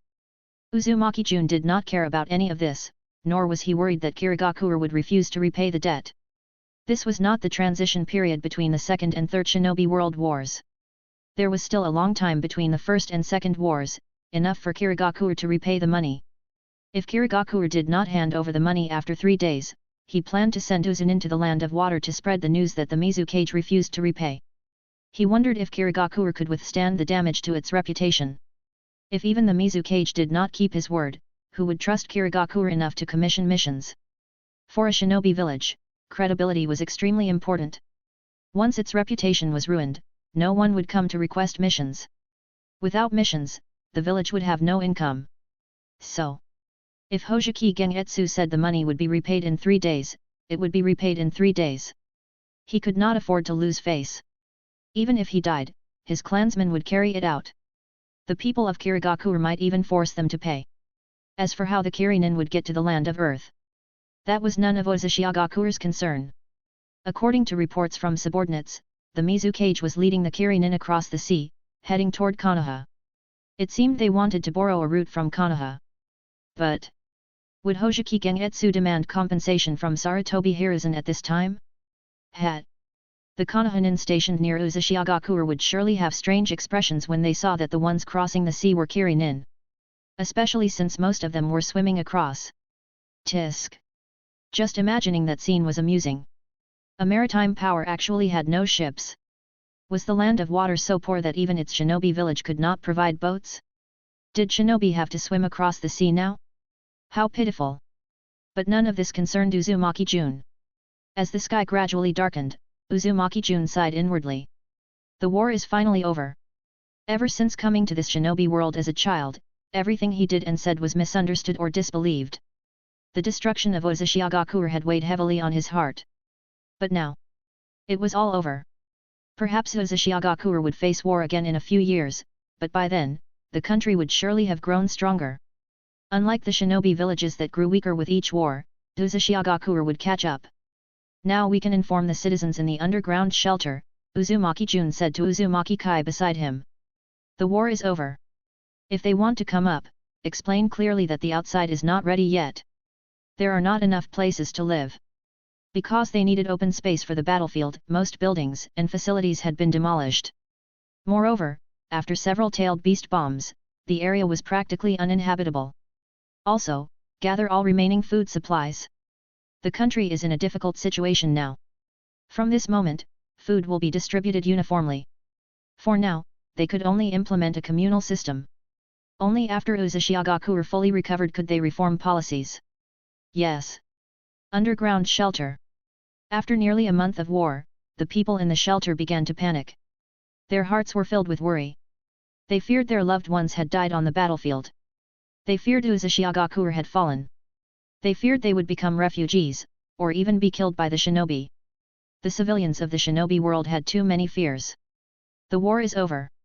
Suddenly, a voice came from the entrance. Everyone immediately grew excited. The citizens looked at each other in disbelief. What did the shinobi say? I don't know either, one civilian said uncertainly. I think they said, the war is over. Really? I'm not sure. As everyone buzzed with chatter, several Uzunin ran in excitedly. The war is over. Uzushiagakuer has won. We succeeded. Whoa! This time, they heard it clearly. Everyone jumped for joy. It's true. We really won. Long live Uzushiagakuer. We don't have to worry anymore. The Uzunin did not stop the cheering crowd. When they had first heard the news, they had gone even crazier, firing off ninjutsu everywhere. Baiman! It's Baiman! An elderly voice suddenly called out. Grandma, I'm here. Uzumaki Baiman, a genin of the Uzumaki clan, had come to deliver the news and check on his grandmother. He quickly ran to her side. I'm fine. I even killed several Kiri-nin. Good, good. His grandmother patted him happily. The Uzumaki clan fears no one. Your father was just like you, killing several Jainin back in the day. Those familiar with Baiman's father rolled their eyes. His father had barely become a Chunin before being defeated. Killing several Jainin? That was just boasting. I'll keep working hard, Uzumaki Baiman said with a nod. Baiman, have you seen Haruki? A woman rushed to Uzumaki Baiman, her eyes filled with anxiety. How is he? He's fine. He's on a mission outside. What about my Hiroshi? What happened to him? Hiroshi? I'm sorry. Hiroshi, he's... Uncle Yoshi. Uncle Yoshi, what's wrong? Seeing the middle-aged man about to faint, Uzumaki Baiman hurriedly supported him. There was nothing he could do. War meant death. Shinobi were prepared for this. And my son? What about him? No one paid attention to those who fainted. Everyone clamored to ask the Uzunin for news. As for Kai at the entrance, he had expected this. That was why he hadn't gone in. It was better to wait until they calmed down. Trying to speak now would only get him beaten. Believe it or not. Even though he was a shinobi, some people would attack even shinobi when they were desperate. Feeling someone tug on his flak jacket, Uzumaki Kai frowned and looked down. Miss. It was the clan leader's daughter. He immediately bowed respectfully. Miss, how may I help you? But Uzumaki Kushina ignored him. She peeked past him, trying to see outside. Where's Jun Nii? Why hadn't he come to see her? Her lips puckered unhappily. Jun-sama is still on a mission, Uzumaki Kai said carefully, wiping sweat from his brow. He asked me to check on you. Really? Kushina's bright eyes bore into him, as if warning him not to lie or else she'd punch him. Of course, Uzumaki Kai said quickly. Jun-sama also asked if you'd like to go to him first. This little demon was not to be trifled with. She really would hit him. Really? Kushina's eyes lit up, but after thinking, she shook her head cutely. No. I promised Jun Nii I'd watch over things here. Don't worry. The war is over. It's safe now, Uzumaki Kai said with a smile. Still, no. Kushina thought again and shook her head. I'll come out later. Understood, miss. Chapter 60, It's snowing. It's snowing. In the early morning, the trees and roads of the land of whirlpools were dotted with light snow. Uzumaki Jun looked at the snowflakes and knew that the shinobi world was entering winter. His heart was filled with emotion. This would be a great disaster for the shinobi world. Although the war had ended, there were still many refugees across the shinobi world. So, this was just the beginning of their miserable lives. Uzumaki Jun didn't consider himself a saint or someone who couldn't bear to see others suffer. But if the land of whirlpools wanted to develop, it couldn't do without these refugees. Therefore, a trip to Konoha was necessary. Once everything in the land of whirlpools was settled, it would be time to go to Konoha. As for any dangers that might arise, Uzumaki Jun firmly believed that as long as Danzo didn't act recklessly, nothing would happen. Konoha was an ally of the Uzumaki clan, so they wouldn't dare to do anything openly. As for covert actions, other than the darkness of the shinobi, who else would do such things? First, we must focus on building houses, Uzumaki Jun said seriously to the Uzumaki clan's higher UPS. If we want to develop, we must attract refugees. At the same time, we must ensure they have food and shelter. These people were suffering from disaster. If the land of whirlpools treated them well now, they would become the loyal backbone of the nation in the future. Uzumaki Jun looked around at everyone. The houses don't need to be fancy. They just need to block the wind, but there must be enough of them. Right now, the Uzumaki clan had too few earth-nature shinobi, and their control wasn't strong enough, so they couldn't build houses that were too refined. For now, Uzumaki Jun only required the houses to be large and windproof. After all, they were just temporary shelters for the winter and would be demolished later. He already had plans for the land of whirlpool's future layout. Moreover, Gato would bring back some tents, which should be enough. Shinobi had tough bodies, so the main concern was the civilians' health. They had to ensure no one fell sick during this winter. Wind Nature Shinobi will cut down trees to assist the Earth Nature Shinobi in building houses. Uzumaki Jun pointed to the land of whirlpool's geographical map. This open area is empty now because of the war. You just need to build a wooden frame and then use Earth-style techniques to reinforce it. Make it sturdy and windproof. He believed this would be simple enough for those with weaker chakra control. Build as many as you can. Uzumaki Jun said sternly, we must construct enough houses before the snow gets heavier. Once the snow piled up, building houses would become much more difficult. Yes. At the same time, when the civilians come out, assign some of them to cut down trees. They might not be as efficient as shinobi, but many hands make light work. We are pressed for time and must gather all available manpower. Uzumaki Jun scanned the shinobi present. Shinobi will assist the civilians. Absolutely no bullying of civilians is allowed. Work for food. Only those who work will eat. This applies to both shinobi and civilians. This was an emergency. No mishaps could be allowed. Giving them tasks would help keep them calm and prevent them from overthinking. However, those who are too old, too young, pregnant, or otherwise unable to work are exempt. Families of those who died in the war are also exempt. Everyone else must work. As for the children, they will receive shinobi education. Assign some shinobi as temporary teachers, and explain to the parents that this doesn't mean their children must become shinobi in the future. This must be made clear. If they disagree, then forget it. I leave this matter to you, Kamaki, Uzumaki Jun said, turning to Uzumaki Kamaki. Make sure there are no problems. Yes. Uzumaki Kamaki replied. Also, assign some people to accompany Uzumaki Kai to gather food, Uzumaki Jun said, looking at Kai beside him. Whether it's fishing or hunting, we must gather enough food during this time. No matter how much food Gato brought back, they still needed to stockpile as much as possible.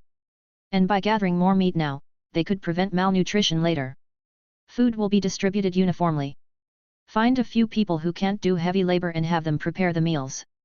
Make sure all the citizens of the land of whirlpools are well fed. Yes. All the shinobi responded in unison. Uzumaki Jun watched as the shinobi left to begin their tasks, then turned his gaze back to the map.